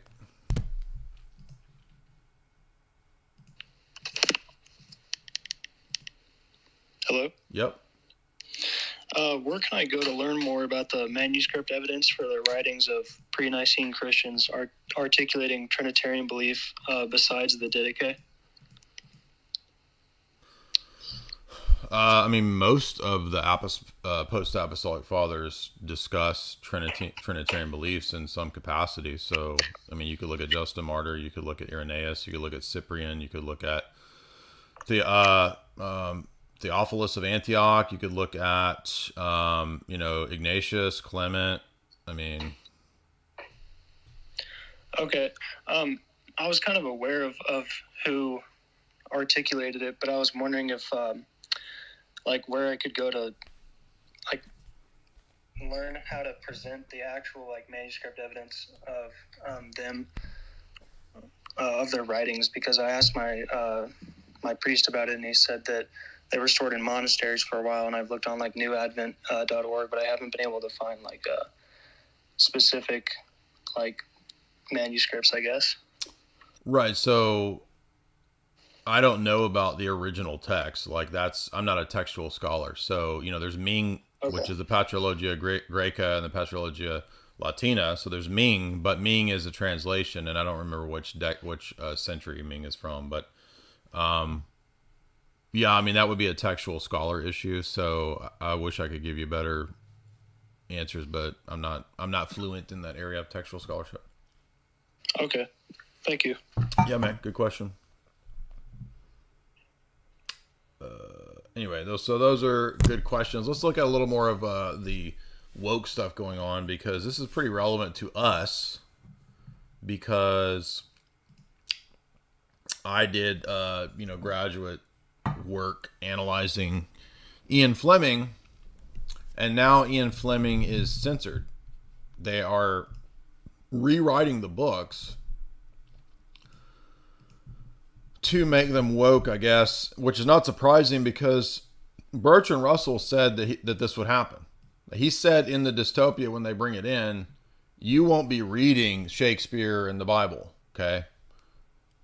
And I've covered that in my books. It's either in, I think it's in Impact of Science on Society where he says that, but it might be in Scientific Outlook. But regardless, he does say it. And they also said, what, Lord of the Rings is racist too?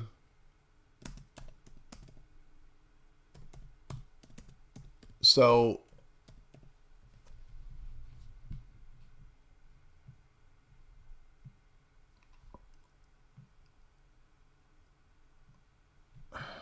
no, now I can't find the actual article. Let's see.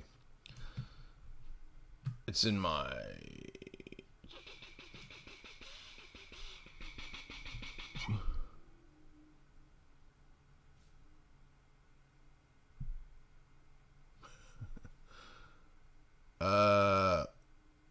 oh, I know. I sent it to a buddy of mine. That's right. Let me find it. You got to see this article to believe it's real. I didn't believe. I was like, what? But then again, I'm like, no, this is. Of course, it's real. So.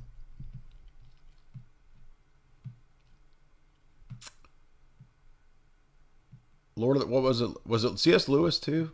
That's why I'm trying to find it because I can't remember all the details of what was in this article.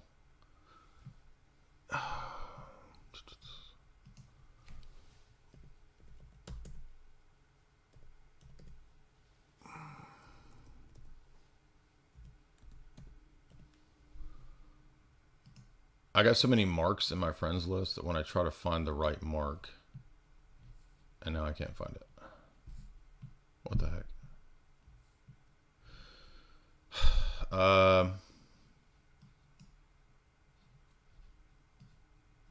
Lord, let's see, what was it? Lord of the Rings. Hate.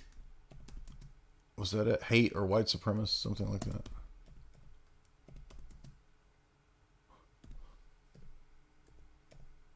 I can't spell.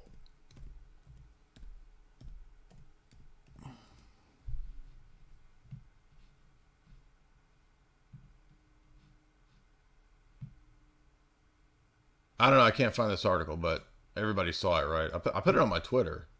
Lord of the Rings is racist. I think they had C.S. Lewis in there. I don't remember all the details, but this is what was in the projected dystopia, that when Huxley wrote Brave New World, he was writing it on the basis of what the Royal Society and the Fabians and all these people were actually planning. Okay, so when Bertrand Russell says that when they bring in the technocracy and you won't be reading the Bible and Shakespeare and all this kind of lit, that's what is in Brave New World. Okay, so, and Huxley says that. He says that it's not a fiction work, it's a fact work.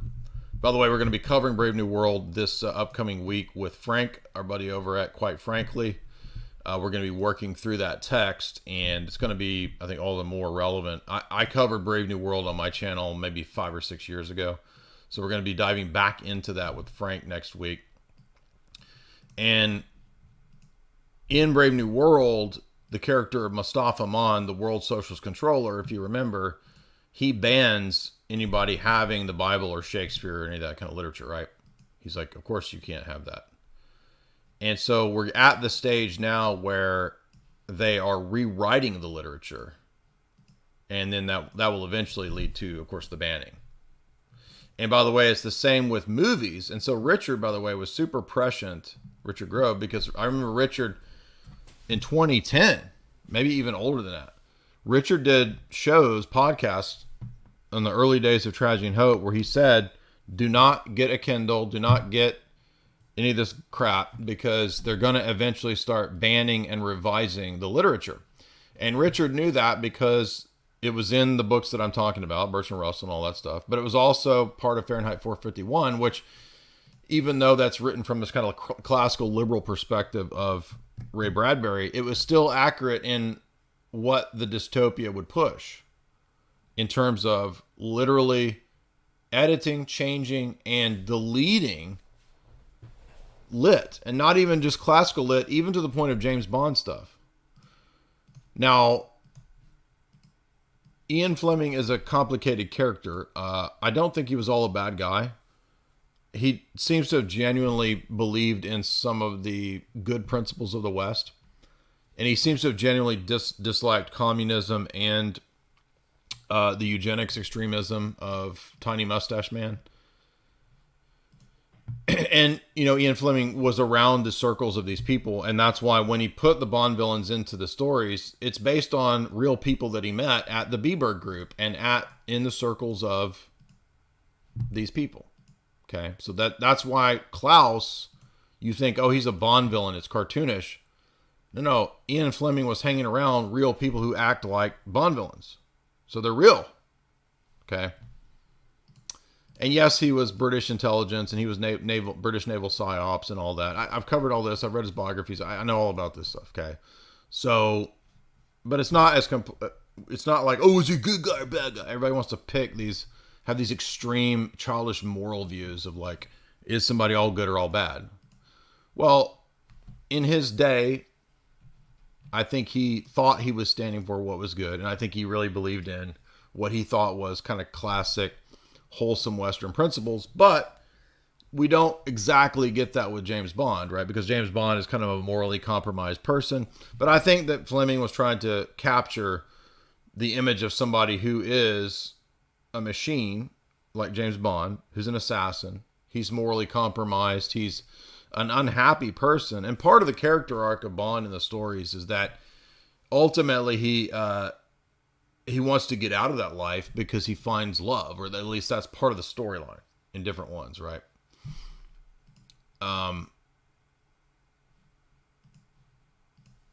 so he doesn't just live for himself and for pleasures. They kind of put that into the Daniel Craig ones, but then of course they had to end, obviously, the Daniel Craig one, No Time to Die, with all the wokeness. And it's all the more ironic because the Christopher Andrew book, Stars and Spies, that I was just talking about the other day, it ends by saying that James Bond is no longer welcome at MI6 and British intelligence because British intelligence is woke. So the irony, right, of what these men stood for was itself undone by the principles that they were fighting for.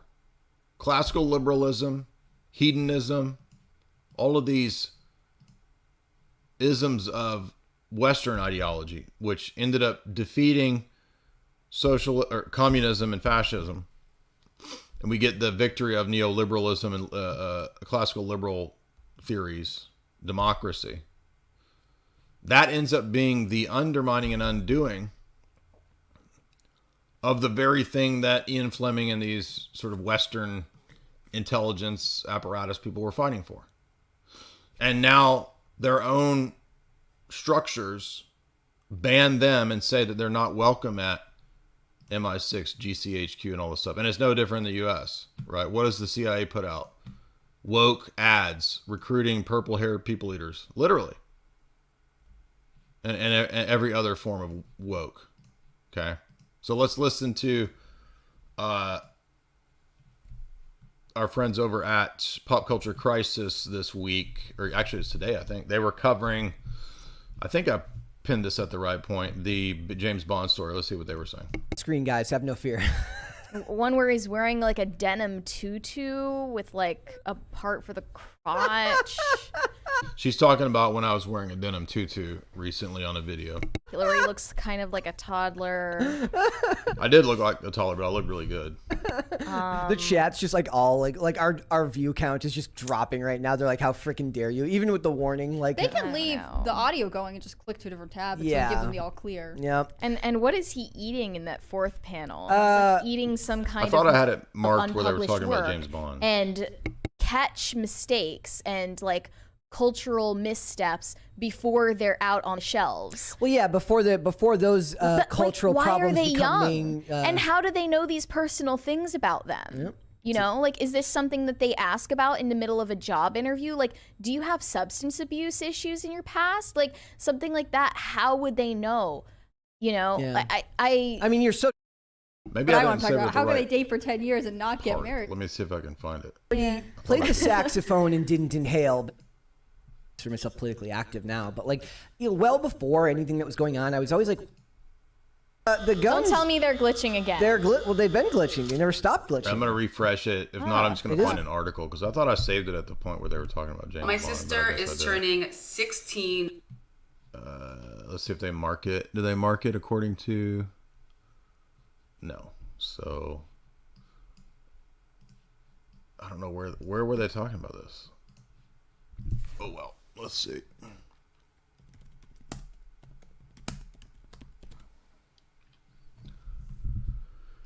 So, let's see. James Bond books edited to remove racism. And just a slippery slope. Everything's gonna be edited. By the way, do you remember this in the day tapes? The day tapes talked about taking the books out of the library. And that was, I'm going to be covering the day tapes, by the way. I finally got around to it. I'm almost done taking notes on all 4 hours, and then I'll be ready probably maybe tomorrow or the day after.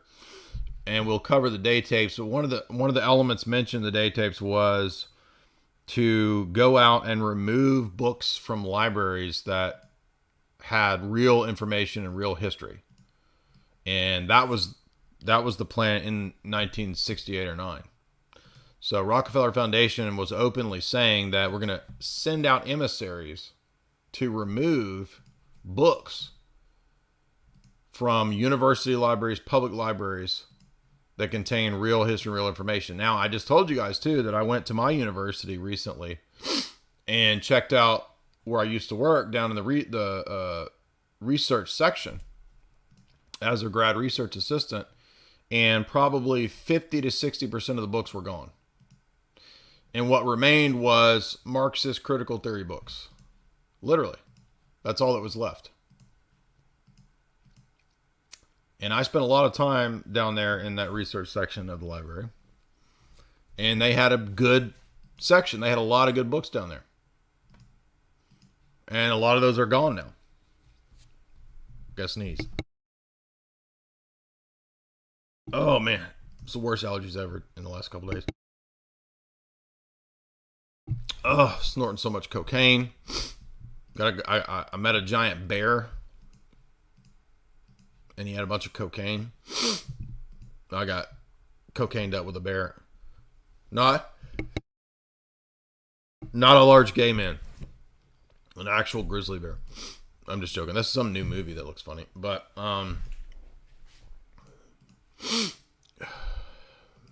were we talking about? Libraries. They're all just shutting down. They're getting rid of everything, right? Just get rid of all the books because we're going into straight up dystopia. The dystopia is here now. It's here. Dystopia now.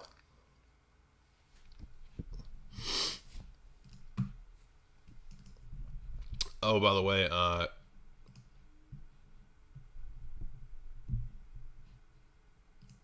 not supposed to share that publicly. I was about to share something publicly that somebody just said, "Don't share that publicly."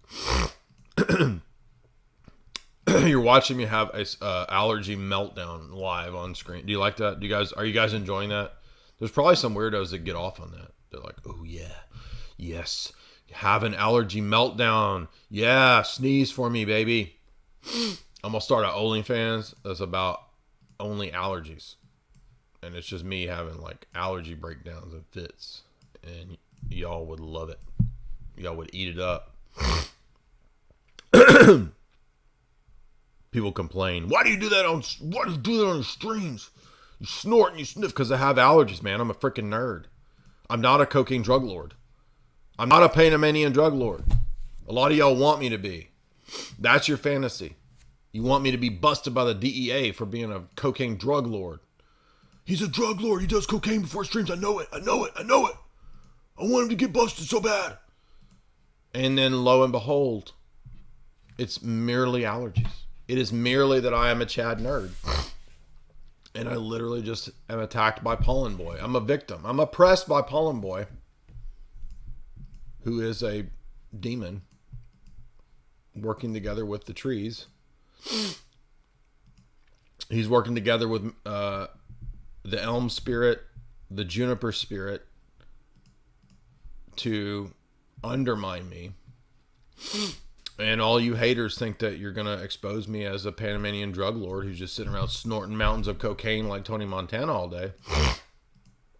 And you're going to be sorely disappointed because, like everyone else who's a nerd, I have allergies. Nerds have allergies. I don't know. It's because we're given spurg vaccines or something when we're kids, and it turns us into sneak peek of my foot. Look at that. Look at that right there. See that? People always want to. Why is he wearing no socks? Why is he wearing socks with flip flops? Okay, maybe there's a couple boomer elements. Maybe I wear socks with flip flops. And then when I explained why I wear socks with flip flops, I said it's because my feet sweat. Because there's I got a little bit of beatus in my toes. I don't know. Probably. There you go. There's your OnlyFans action right there. Look at it. What do you think? You think that's a line of cocaine? I'm sorry, it's not. That's just a smudge, dude. Hate to break it to you. That's where I had my coffee set. See that? It's a smudge, dude. He's a Panamanian drug lord. He dresses like Tony Montana. We got him exposed. What were we talking about? I already forgot what we were talking about. Paul and Boy attacked me, and I don't know where I'm at now. What the heck is going on? James Bond censored because I'm kind of surprised this stuff wasn't happening sooner, honestly. And yeah, Fahrenheit 451 is now live. You're living in a live action role play of Fahrenheit 451. I made a video on this and nobody watched it like 2 years ago. And I said this would happen.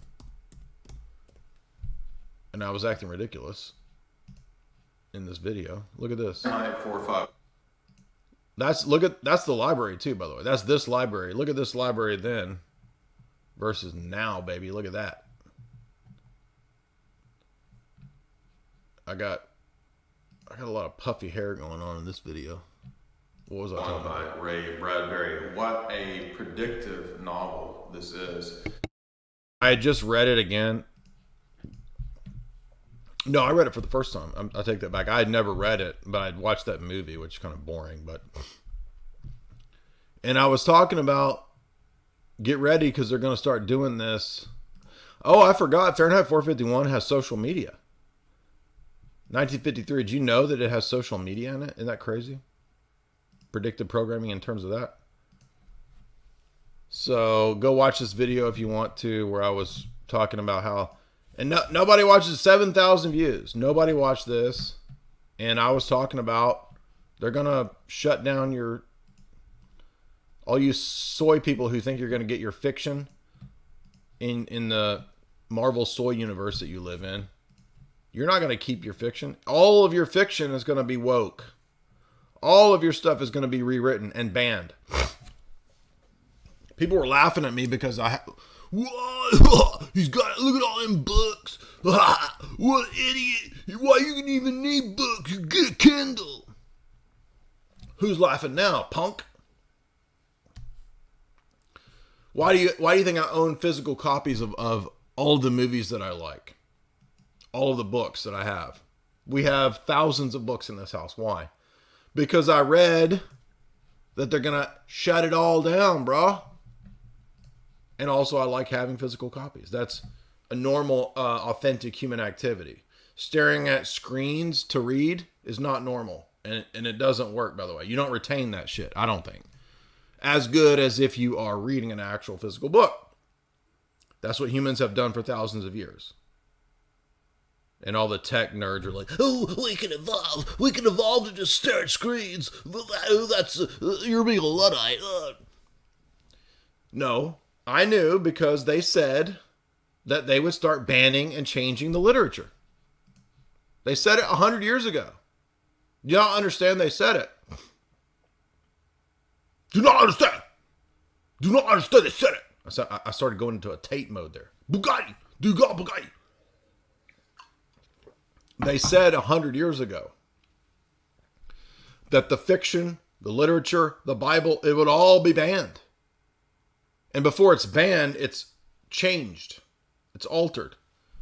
I'm not talking about these idiots who are into the KJV only tard crowd. That's not what I'm talking about. That's a bunch of dummies. But the day tapes and Bertrand Russell and H.G. Wells and all those people said, Huxley, that they will change the literature, censor the literature, ban the literature. And that's why everything has to be updated. Remember when they remade Heathers? Remember Heathers, right?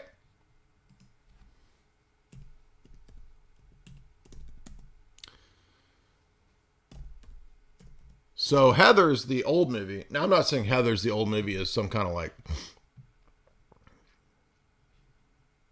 and now it's like chunky chicks, and it's not the same movie. Okay. So they took the 1988 movie with Winona Ryder and Christian Slater, which is, it's an enjoyable 80s coming of age thing. And now they remade it to be woke chunky chicks and people that are not chicks, right? Oh, I was trying to show you guys this. I always forget which screen I'm on. So let's see if we can play this. Dear. So this is the new Heathers. Okay, so it's chunky chicks. And that dude over there. So they took that's a dude. So they just took an 80s movie, redid the movie as woke. Now, that's not that big of a deal in the sense of like, oh, I really care about Heathers, the movie, as some cultural canon or something like that. It's just portending. It's a portent of what they're going to do with everything else. And then they did. Everything else started getting redone, rewritten to be woke.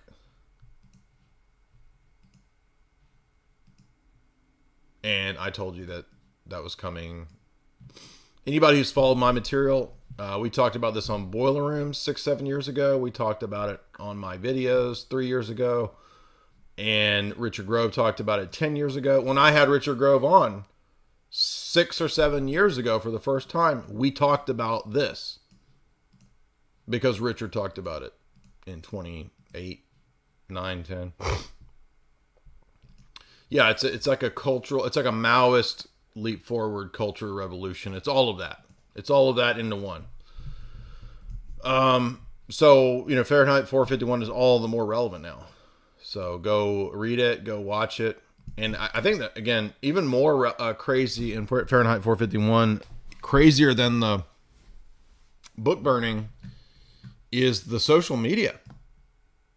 If you remember, his wife gets into social media and she becomes a total NPC, and she like rats him out, right? She's a traitor to her husband because she's on the antidepressant pills, right?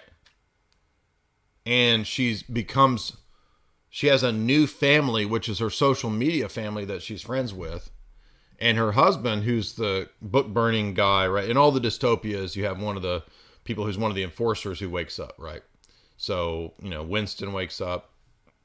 And in this story, in Fahrenheit 451, it's the officer who's in charge of book burning, right? He wakes up because he starts reading books. He's like, wait a minute, why are we destroying all this great literature? Now, I don't know the real story of Ray Bradbury.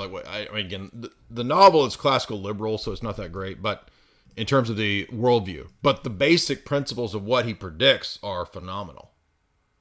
Because it predicts, again, not just book burning and book changing and all that, but in the dystopia, but it predicts social media, which is crazy.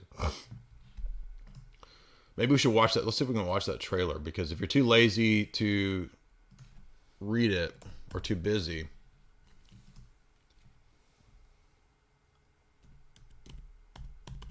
let's watch the trailer of the 60s.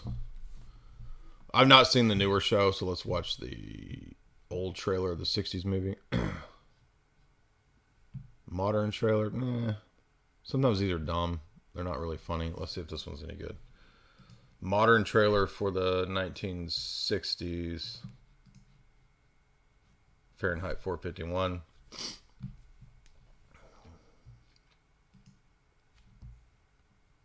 It's a British film, so it's kind of got that slow British pace to it. And it's not a bad movie. It's just a little dull. It's a little slow. But it's a pretty good adaptation of the book. And they do have the social media element in it.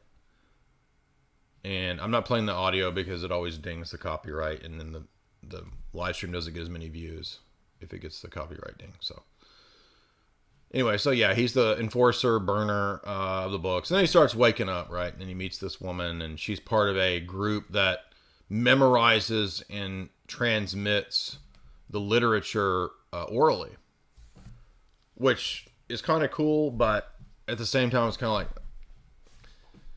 really, I don't know how well that would work. I mean, like, because as you get older, you forget stuff, right? So there's one old guy who's like the Bible guy, and he's tasked with memorizing and transmitting the Bible. I mean, maybe, but anyway, his wife ends up ratting him out, right? And I mean, make no mistake, this is where we're going, right? Like, the dystopia sends agents out to houses to burn and imprison the people that own books.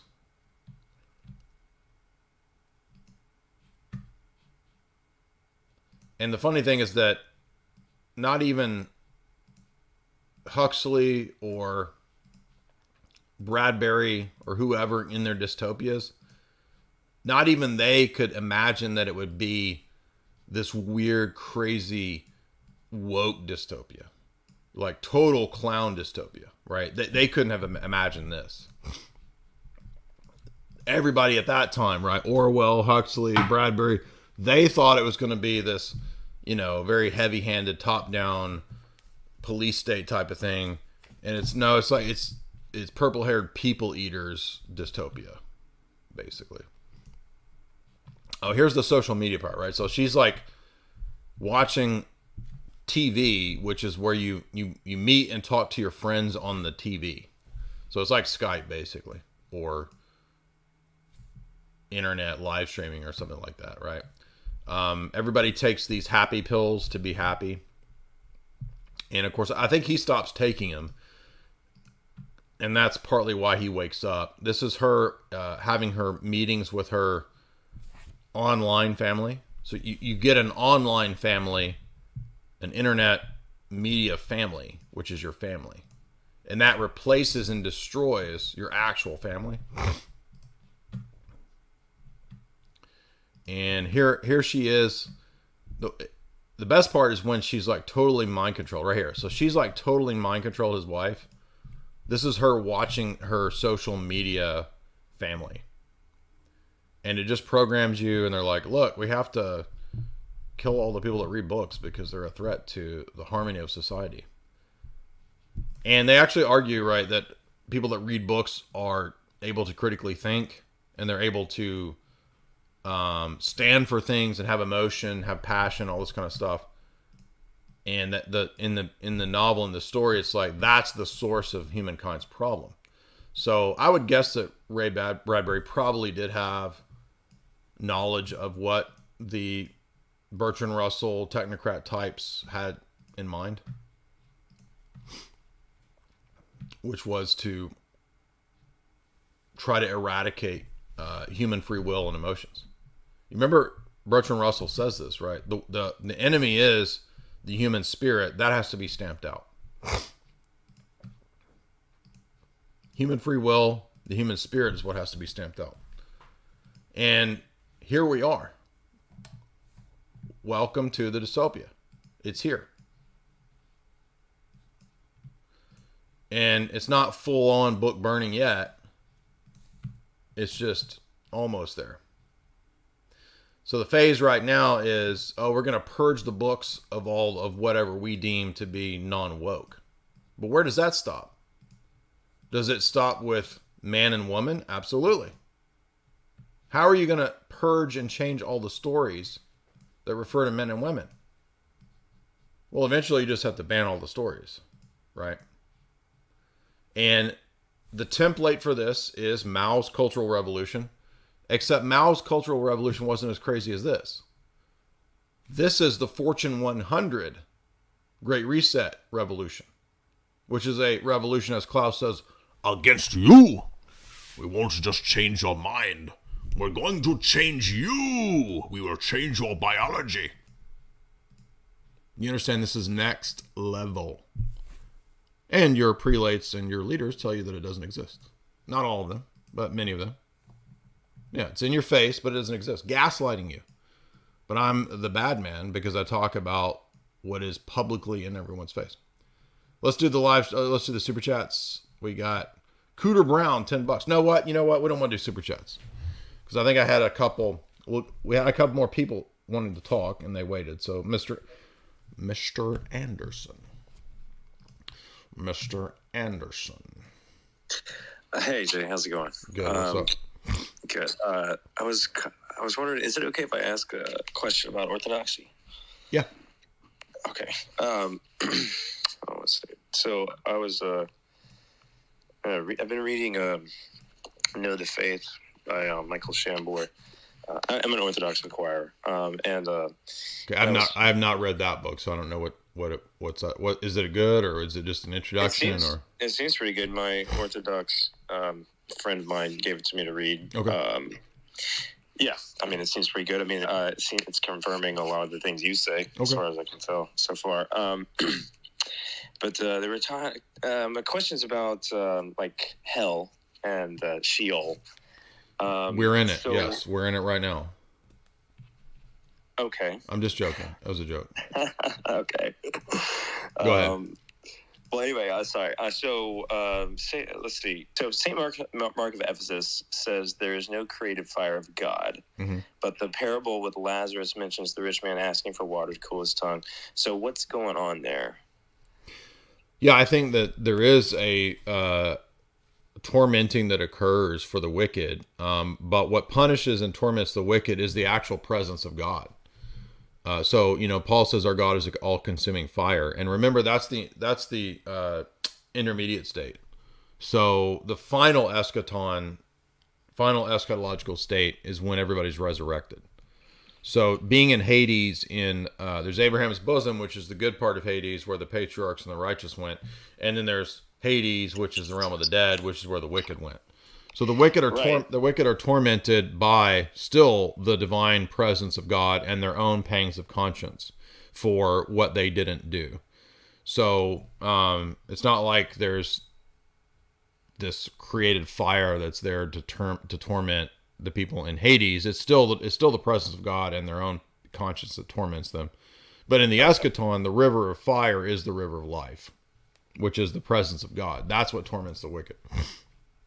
So is it supposed to be some sort of like spiritual place that they're in whenever they go there, or is that just like it's really like Sheol and Hades are a real spiritual dimension of the dead, and Jesus went there when he descended. Yes.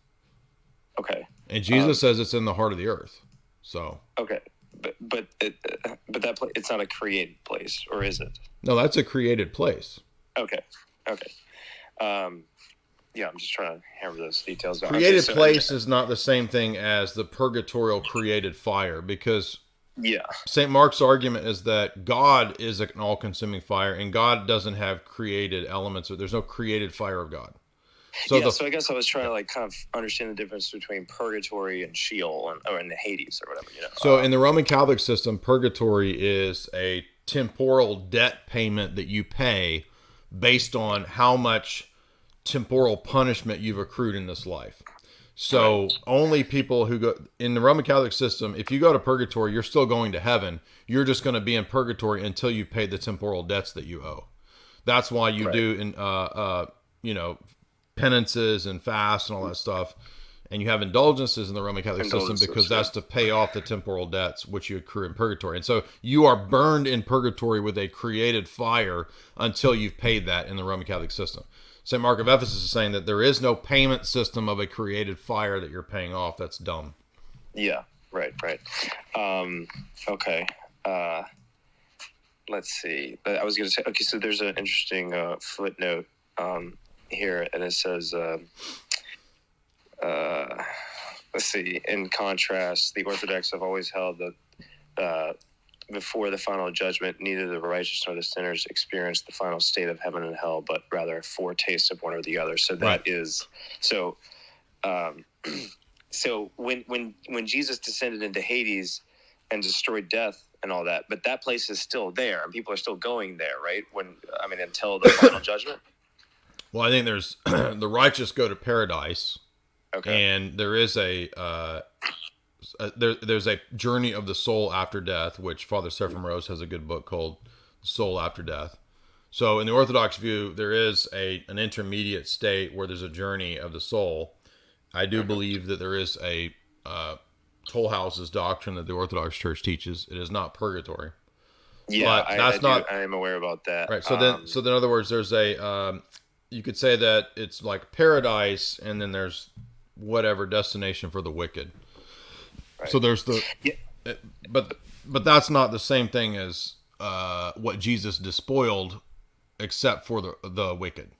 So in other words, before Jesus was in our nature, no one went to paradise, right? Because we had to have, you have to die, and you have to be participating in the new humanity that Christ inaugurates in the incarnation, death, burial, and resurrection. So the righteous were in a blessed place in Sheol or in Hades until that descent of Christ into Hades. Then, now the gates of paradise can be reopened, and Jesus says, "You will be with me in paradise," right, to the guy on the cross. And so now I think that there is access to paradise, and you can call that heaven, but that's still not the final eschatological reality, which doesn't occur until the new heavens, the new earth, and the general resurrection. Okay. So that kind of leads me into another question that I kind of reading about penal substitution and trying to understand like the Orthodox view versus like Christus Victor and the whole deal with the ransom. And I came across the idea that, which I thought made a lot of sense. Who did Christ pay the ransom to? Was it God, the devil, or death itself? And I had read that on a blog post that seemed to be pretty credible, that St. Gregory of Nyssa famously opted for the idea that the ransom was paid to Satan, but was very tactful when doing so as to not give the impression that God was somehow bound to Satan's demands. Anyway, so I was just kind of wondering what your thoughts on that is. I kind of got the impression there's not an official settled view, maybe amongst the best statement on this. But yeah, the best statement on this, and I did do a talk on this. It's called Jesus' Atonement, and it's the third lecture that we did on working our way through on the Orthodox faith by John Damascus. So if you go to my YouTube channel, or if you search Jesus' Atonement, Christology, Essence, and Energy, Book 3. That's where we go through the third book of John Damascus on the Orthodox faith, and he actually answers the very question that you asked. In fact, he asked the question, who was the ransom paid to? And he disagrees that it was literally directly paid to the devil, because the ransom theory is a bait and switch theory. So the idea is that the devil was baited by the person of Christ, and by inviting the divine person of Christ into the realm of Hades, when Jesus ascended in his human nature, in the human soul that he took on, the Logos is the second person of the Godhead, and he is the divine person to the human soul that he assumed. And so when he has descended into Hades, Satan basically invited his own destruction of his kingdom into his kingdom, because Satan didn't know the full design and plans of what Christ was doing. And so by inviting Christ into his kingdom, Christ undid and destroyed the power of Satan over death and over human nature. So that was the purpose of the descent. And then by ascending, he restored the human nature that he assumed to that better than even the Edenic state, because he deified it above even the Edenic state. And so that is the meaning of the death, burial, and resurrection according to our theology. And I would say that, I mean, there is certainly wiggle room, but no, John Damascus, I think, lays out what is 100% the Orthodox view of the atonement, the death, burial, and the ascent. And so there's a later Byzantine synod which clarifies who the payment or the offering was to, and it's actually the liturgy itself that teaches us who the offering was to. And this actually undercuts all Protestant doctrines of penal substitution, because penal substitution is typically related to some kind of Anselmian theory that the Son offered the humanity as a payment to the Father. But there's a Byzantine synod which condemns this because that's anti-Trinitarian. You can't have anything that in the Trinity that's an action that excludes one person. And the Anselmian theory excludes the person of the Holy Spirit, because you can't have one person in the Trinity paying off another person in the Trinity. It doesn't make any sense. Yeah. And so the Byzantine synod declared, the Byzantine synod declared, in accordance with the liturgical statement, "Thine own of thine own we offer unto thee." The offering is not to the devil. The offering is the Son offers his humanity to the Trinity. That is the Byzantine resolution. You can read about that in John Meindorf's Byzantine Theology, where it's the 2nd or 3rd chapter. He has a whole discussion about this issue in the 11th. It's in the 1100s in Byzantium. This issue comes up, and although it's not directly about the Protestant doctrine, it destroys the Protestant doctrine as anything at all commensurable with Orthodox theology on this. Okay. Just out of curiosity, what year was that synod? If you know, off top. Hold on one second. I'll get it for you. Sure. So I'm trying to show everybody this live stream, and I've got it all spaced differently so it doesn't fit on the screen. But there it is. All right, so let me grab this. I'll read.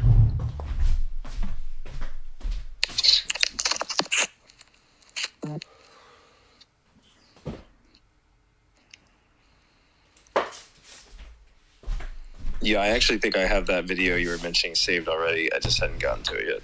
Okay.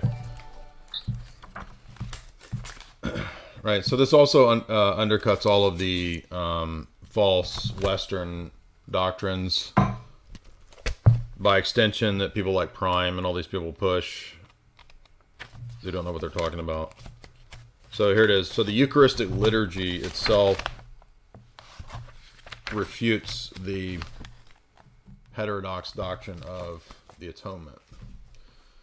And I don't think this even occurs to, Protestant types, because they wouldn't even think about looking at the liturgy to figure out what our atonement theology would be. But so you'll notice that if you have Meindorf's Byzantine Theology, it's pages 39 and 40 particularly that cover this right here.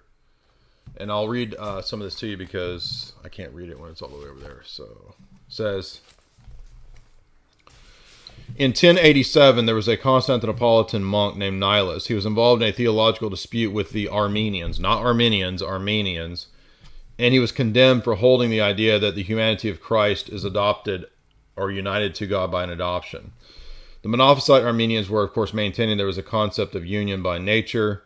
Let me scroll down. Let's skip down to the bottom because it gets more specific here. The Carillion conclusion of this council against Eustratius led to further Christological debates, which in time centered on the meaning of the Eucharistic offering and sacrifice in the liturgy. The deacon Soterikos Panteugenos was the patriarch-elect of Antioch, and he affirmed that the sacrifice could not be offered to the Trinity. So the dispute is over whether the sacrifice is offered to the Trinity, and this is actually becomes a 12th.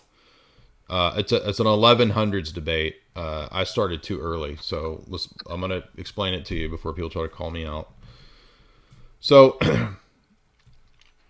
the dispute first is that the deacon Soterikos says that it can't be the Trinity that is the subject of the offering.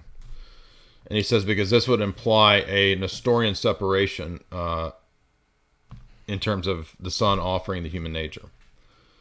Then it says, Nicholas, the bishop of Methone, a major Byzantine theologian of the 12th century, responded to him with an elaboration of the notion of hypostasis from Leontius of Byzantium and Maximus the Confessor.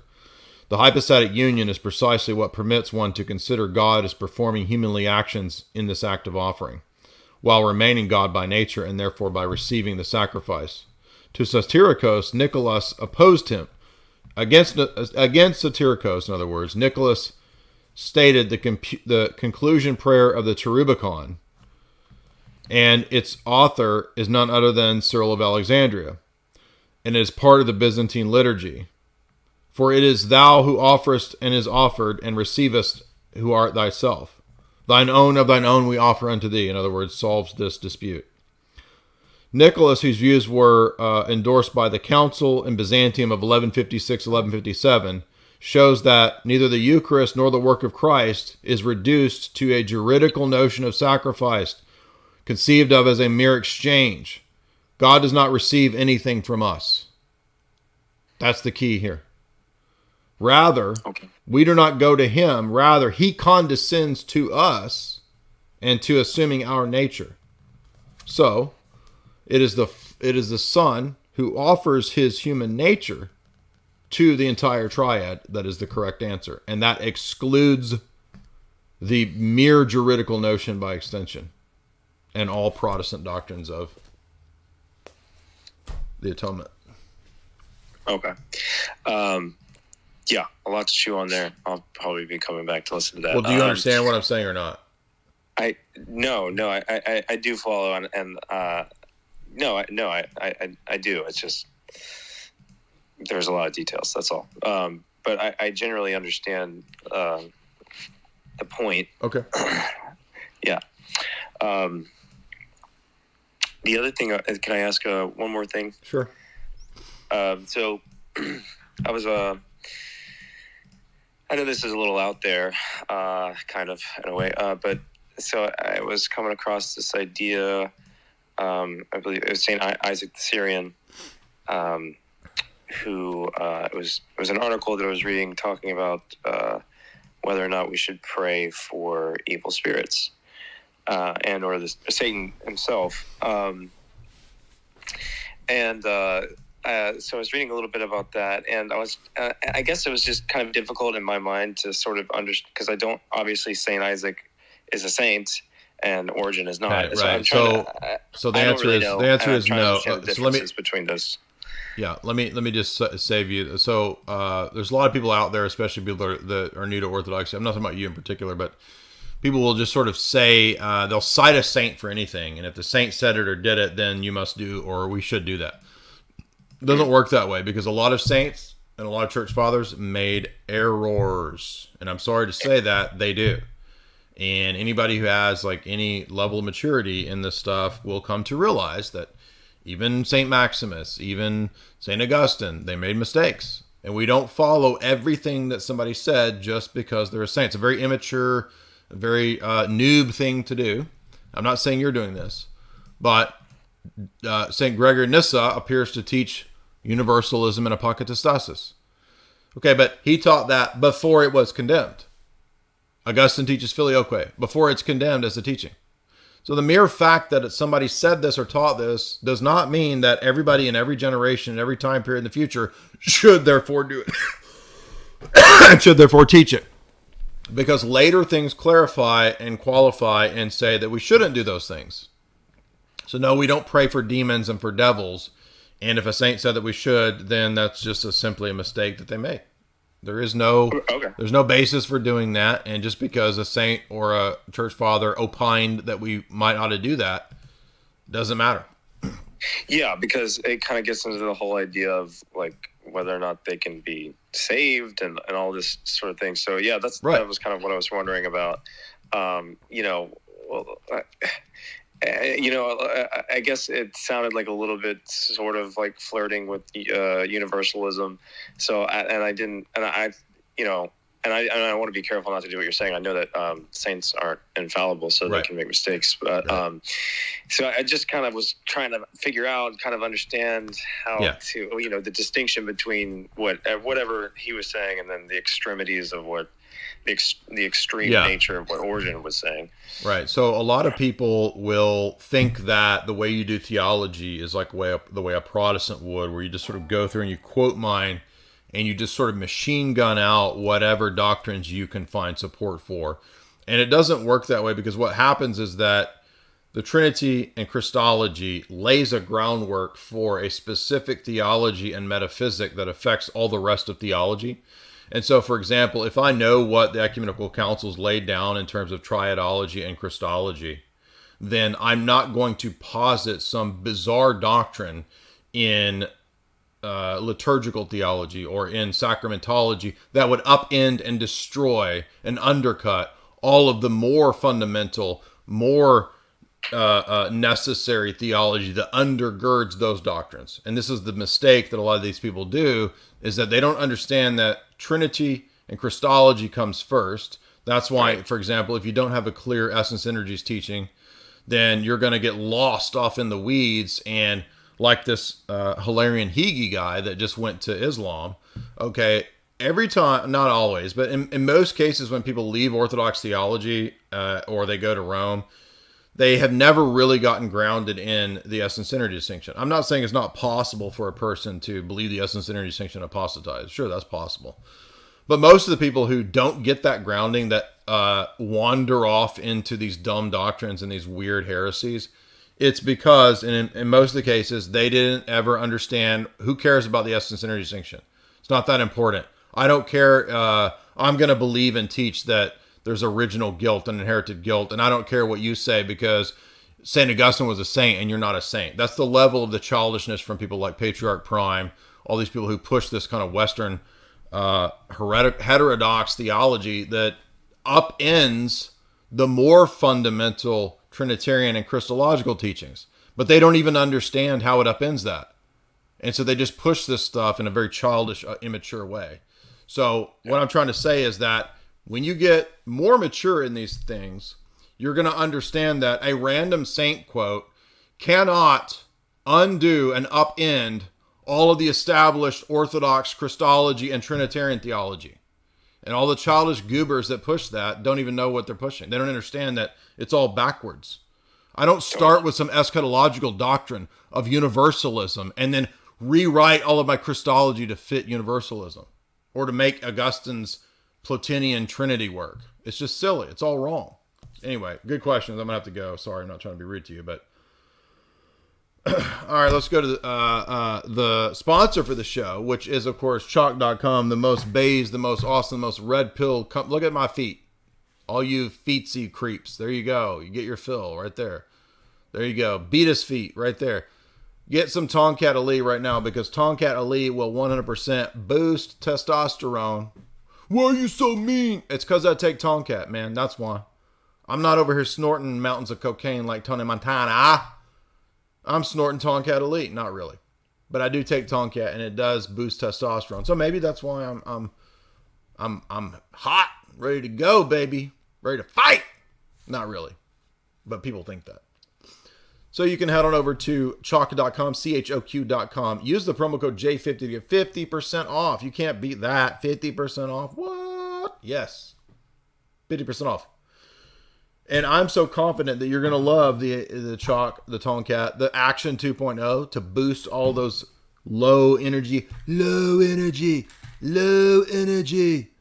going to be great. It's going to be wonderful, really. Low energy. If you've got low energy, as Badonkadonk Trump says, go get some Action 2.0. If you're a lady and your hormones are imbalanced, if you're screeching and squealing and screaming, histrionics, get some Irish Moss. Calm down.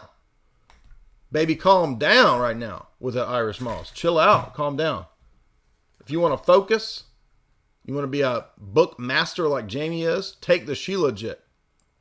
It's too legit to quit. She Legit. Absolutely unbeatable when it comes to mental focus and clarity. I guarantee you if you take the She Legit, you will be happy with what you get. And also, Chalk offers, as you guys know, some of the best superfoods like Lit, the chocolate powder, and the cacao beans. All those are great superfoods to add to your daily regimen of smoothies or whatever it is you do. Maybe you pour a big steaming bowl of Cheerios and you want to put a bunch of chalk pills in there and just eat them straight with your Cheerios. I don't know how you do it. Whatever you do. I mean, Cheerios are garbage, but if that's how you do it, that's what you got to do, I guess, right? Your cornflakes, your beta male soy kibble that you're eating, just dump a bottle of chalk in there, in your bowl of cereal, in your Fruity Pebbles, in your Count Chocula. I'm just kidding. Don't do that. If you want to get 60% off, yes, you heard me right, 60% off all of these excellent products over at chalk.com, head on over there and use the promo code J60Life, that's J60LIFE, and gives you 60% off for the recurring subscriptions. That's only for setting up recurring subscriptions, but it does give you a nice fat 60% off. Also, our show sponsor is Grand Theft World. I hope you guys watched that epic 7-hour stream we did. Now, I could not make it the whole 7 hours, so props to Tony, because Tony has the chops. And yes, he's Italian. We talked about that. We joked about that in the stream. Tony's got the chops to go 7 hours on a live stream. Head on over to it's over on Rockfin, actually. You go to Rockfin and you go to Richard's channel right here. I'm going to put it in the chat for you guys. That's our show sponsor, Richard Grove over at Grand Theft World, strategyandhope.com. Props to Richard for having me on. I can't believe we lasted for 7 hours. Or they lasted 7 hours. I could only do 4. So the first 4 hours, sign up for that over on Rockfin. Right there's the link. By the way, Rockfin's great because you get access to everybody. You get access to me, to Richard, Sam Tripoli. You get access to Tristan Haggard. You might have heard of him. You get access to Burmis. You get access to Whitney Webb. You get access to, let's see, who all's over there? Jimmy Dore, Burmis, Tripoli, Eddie Bravo, Haggard, Michael Tracy, Geopolitics and Empire. All of these awesome. I'm not even showing you guys this. Look at all these people. I look at all the lovely people. Isn't it? There's lonely people in it. I guess that doesn't work. But anyway, all these people are over there. A lot of cool guys. Sign up for Rockfin and you get access to that epic stream that we did over there. That was, I'm on there the first 4 hours, and we did a lot of philosophy talk. We did a lot of geopolitics and intelligence operations talk. And then I tapped out because I got tired. I couldn't do it. I was like, how do y'all do 7 hours, man? That's pretty based, pretty red pill. So head on over there and subscribe. Also, this weekend we have the forum. I didn't even do all the stupid Twitter crap I was going to show you guys. I got lost in the weeds of Gladio and all that. And I forgot to do all this goofy Twitter stuff I found. But here is the link for this weekend. I keep sharing it and then it keeps getting bumped down. This stupid thing made me laugh, like almost cry laughing. That was so stupid. Maybe I'll play that one because it was like the funniest thing I've seen all week. Just every element of it just being totally ridiculous. And Ben Gabe deleted his tweet, by the way. So he was apparently embarrassed by, avoid Jay, right? And then he deletes his tweet after he gets responses. There's another thing about James Bond. Can y'all see this? Y'all can't even see this. Yeah, so Ben Gabe deleted his tweet after calling me out, and then when I reply, he deletes the tweet, of course.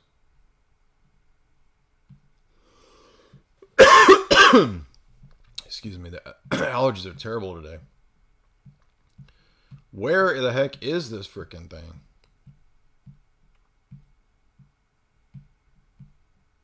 Here it is. Okay. So this weekend we've got at Autonomy University over there at Richard's flagship project over there, Autonomy University. We got a group of speakers. We got Mark Pazio, who I've done a lot of impressions of. I don't want to make Mark mad. Just doing impressions. You can never figure out, like, a lot of times you do impressions, people get mad. And it's like, we do impressions of everybody, so don't get mad. But we will learn from freedom innovators. I'll give you guys a link for this weekend symposium. on the strategies that they used to gain a lifestyle of liberty. And so we have a lot of our friends over there. We'll see Last American Vagabond, Ryan Kirstein, Corbett's there. Don't know who Jordan Page is. Steve from AM Wake Up Show. We've been on his show. Steve Poikonen. Don't know who Scott Armstrong is. Charlie Robinson, buddy of ours.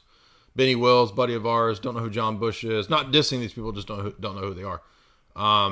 It's going to be fun. We're going to be talking about more practical stuff in terms of like how we decided and put forth a strategy to turn the media stuff that we do into a career. How do we make it into a job? What do we do to make that decision? What was the path we took? So we're going to be talking about a liberty lifestyle in terms of entrepreneurship, starting your own business, all that kind of stuff, more practical stuff, right? Related kind of to what I talked about on my toxic masculinity stream up a couple nights ago. Because, I'm always thinking about all this academic, intellectual stuff, geopolitical stuff, all this kind of stuff. And then people are always asking me, I want to do what you do. How do you do what you do? When I used to do tutoring, literally like 80% of the tutoring I would do would be like, yeah, okay, thanks for telling me about Plato, but I want to learn how to start a podcast. I want to learn how to start and do what you do. I'm not joking. Like 80% of the people I was tutoring were like, okay, the philosophy stuff's kind of boring. Teach me to do what you do, which is fine. I'm not hating on anybody. And we saw, 2 or 3 of the people that I gave tutoring to did go on to do podcasts and gain an audience. So the symposium is going to be about that. So it's not about conspiracies. It's not about geopolitics. It's not about New World Order. It's about strategies and techniques for gaining a lifestyle of independence, sovereignty, self-sufficiency, starting a business. There's the link if you want access to Richard's weekend symposium. So Richard's putting that on. It's all the people in his network, especially. And I'm just honored and thankful to Richard to have me on there as one of these guests. So very cool of him. And I want to promote that and get you guys over there if you're interested in doing that kind of stuff. So it's going to be fun. I'm not sure what everybody else is going to be talking about. I'm just going to talk about, what I did and the strategies that I put forward to do what I do. And oh yeah, and remember too that the next season of philosophy course starts up in March 9th. So remember, there's 2 options for those that signed up for my philosophy course. There it is right there if you want to sign up. It's not too late. I should go ahead and open that up. Let's see. March 9th, philosophy course begins. What the heck? With the new season. Do you want a better way to study philosophy and gain wisdom? Defend yourself against the Rajima? Of course you do. Look at all these neat pictures. Don't they look cool? Of course. Well, you get access to these pictures and more if you head on over to philosophy section at the Autonomy Agora Marketplace and you link. The link is there for my mind's turning to mush. I've been reading all day. For my philosophy course, Nick says, as a follower of Jay's work, he has raised the bar. Jay's knowledge is in-depth, delivery, entertaining, engaging, and he is able to engage in the dominant ideas of the day. People get back, what do you mean by this? Don't be a boring ass rock. That's from existentialism. So I think it's in Sartre somewhere where he talks about being in itself and being for itself. So you can go sign up. There are payment options. So people always ask, is there payment options? Yeah. So if you choose the tutoring option, it is more, but you get access each week to the tutoring. So in other words, March 9th begins the tutoring options every successive Thursday. Does that make sense? So there's the link. And what else is going on? Sorry to the pop culture crisis people. I wanted to promote this, but I couldn't find the section where they talked about James Bond. But anyway. Oh yeah, I want to play this Katy Perry thing. This was like the funniest thing I've seen in a week. Where'd it go? Oh, by the way, so I started thinking about filters. These filters are basically destroying the internet because no video content will be believable anymore because the filters are making everything just completely fake and gray. So look at this chick. Watch this.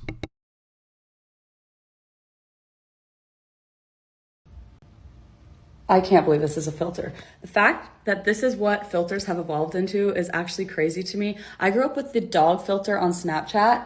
And so you're like, oh yeah, filter, this is hot chick. She doesn't look like this. It's a filter. And now this filter gave me lip fillers. That's what she really looks like.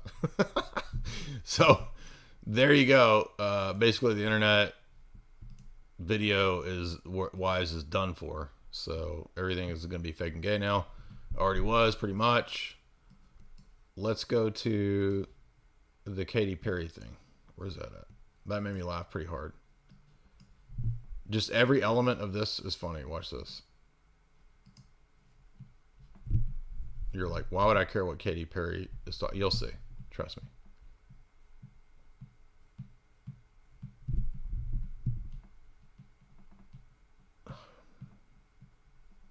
Okay. So I want to see this dude's actual song routine, right? Because like I guess he's gone viral now, and now don't we all want to know what he sounds like? I do. So here's this Kentucky mullet dude, right? Which is literally like everybody around here, and his interaction with Katy Perry is priceless. A gunman walked into my school. I was in art. So he was in art class, and I love how he just talks about art 1 and art 2, and it's like everybody kind of knows what he means by art 1 and art 2.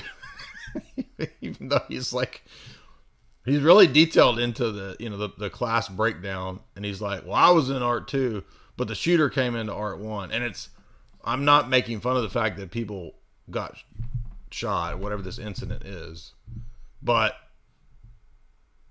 this is just ridiculous. It's a song show. It's American Idol or whatever the latest instantiation of the American Idol template is. The Voice, I don't know. A gunman walked into my school. And then Lionel Richie's like blown away, and then this big old dude, he's just wearing jeans and facts. This is not okay. I don't know. That just made me laugh. Like everything about that is funny. Not the school shooting part. That's terrible, obviously. But that dude's resolve. You know what I mean? When he knows that he has won the day by pulling on Perry Katie's heartstrings, right? He pulls on Perry Katie's heartstrings. She doubles over. He smiles. He's got a nod of satisfaction over there. And he says, what you doing, Katie? He knows she's crying. And he knows he's won the day. Now I want to hear how this dude sings. That's the real question is, like, what does this dude sound like? Does he do cringecore? What does he sound like? He looks like he's from my neck of the woods, right?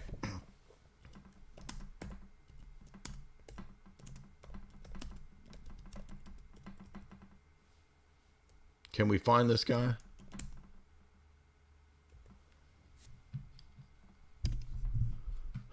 Okay, this is the emotional. She's weeping over gun control. But I want to hear how that fat dude sings. Nobody cares about how that guy actually sang. All they care about is Katy Perry's breakdown about gun control. And they just call him the contestant. If I was that dude, okay, Trey Lewis. Here we go. Trey Lewis. Here we go. Trey Trey Lewis, American Idol. I gotta hear this, dude. He sings positivity. I hope it's body positivity. And if I play this, it's gonna ding it.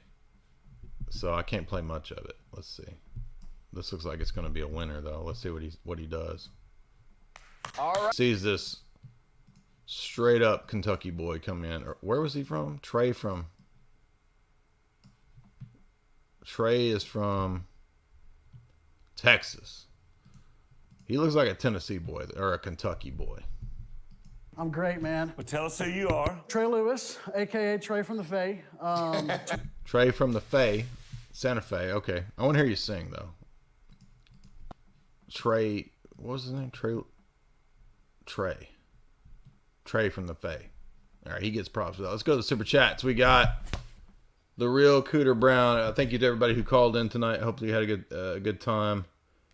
And we'll end that Super Chat time. I'm getting jealous because I feel like Trey sings a little better than me, so I'm shutting him down because I'm jealous. So I have to make myself feel better by moving on to Super Chats. Cooter Brown, can you do a stream with Dark Iron Gaines? He's knowledgeable about this stuff, and he's a Nick Cage fan. Well, he's promoted our things on Instagram quite a bit, so I appreciate that. We'll see. Thank you for that Super Chat. Kevin, $10. Fast Boy Club in the house. Yeah, I think that if you listen to my stuff on a regular basis, you are in the Fast Boy. You're living living life in the Fast Boy lane. I'll give you that.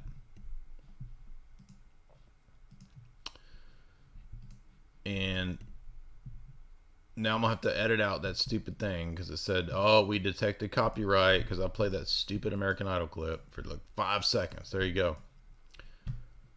Teton, $5. Can you give me an argument for why George Bush is the best president we ever had? My dad kicked me out of the house because he hates the Bush family. I don't even... George Bush is the second best president that we ever had next to Joseph Biden. And tell your dad that, and then he'll let you back in the house. Kevin Farrell, $10. Thank you, Kevin Farrell. Mark 85, $5. What a good chronology. Yeah, I really like the Williams thing. And then we'll get deeper into that in the part 2 for subscribers. The Paul Williams book. Cossie, $10. I grew up knee deep in espionage in the corruption world that you research. Uh-oh, we got a spy in the chat. Uh-oh, we got a spy in the chat. It's very hard to see when you're in it. Who were you spying on? Who was you looking at? You helped me understand my history. I hope people open their eyes to your work. Thank you very much, Cossie. That's kind words, and I appreciate that super chat. Charisma Mysterion, $5. Says nothing. Josh, you says $10, nothing. Harry J.S. Ludwig, $3. Jay, is a subscription to analysis include your roofing casts? Or is that separate? I don't know what roofing casts are. Where did you obtain a print copy of Dvorkin? Oh, Father Francis Dvornik? I don't know what roofing casts are. And I think you mean Father Francis Dvornik. It was on Amazon, if that's what you mean. But I don't know what the other part means. Bays Pay Piggy, $25. This is for your future desk fund. How bad of a shape do you think Ibarra's desk is in? That would depend on whether Eric sat on the desk or not. Ella Fanny, $18. To life. We are working on this, by the way. We're working on it. We're getting there. We're not there yet. We're getting there, right? Takes some time, but to life. Kevin Farrell, $10, and says nothing. Kristen, $10.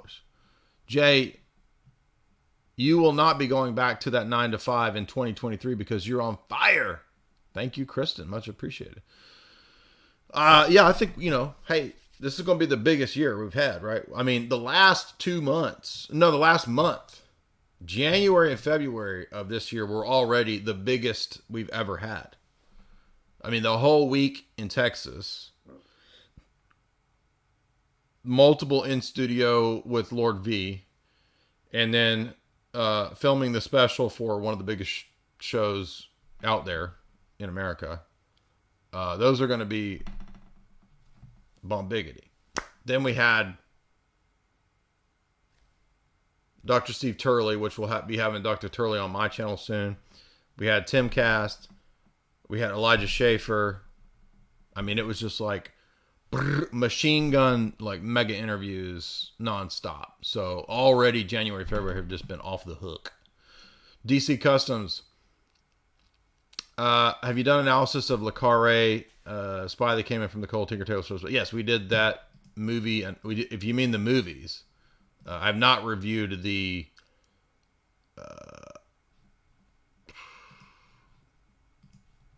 novels. But if you come over here to, let's see what it was called.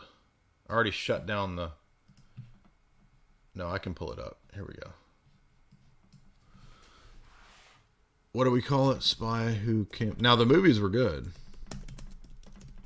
but nobody watches these streams. Like they don't, people just don't understand. I cannot figure out what is going on. Here it is.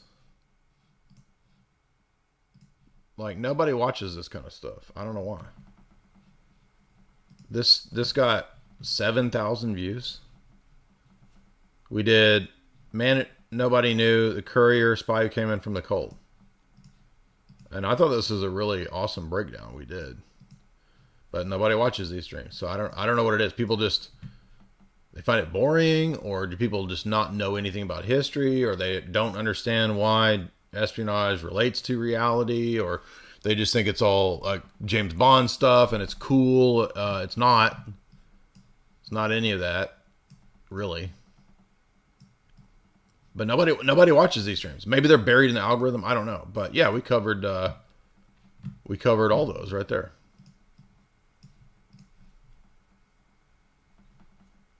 Recovering Doomer, $3. Do you think modern astronomy and cosmology is accurate? I'm just a skeptic on all of it. So, are you flat earther? No, I'm not. Oh, so you believe NASA? No, I don't. I don't have any position on these things. And that's because I genuinely don't think that... What is going on here? There's that one. There we go. Why is that doing that? That's not supposed to be like that. Oh, because there we go. Still getting used to the stream deck over here.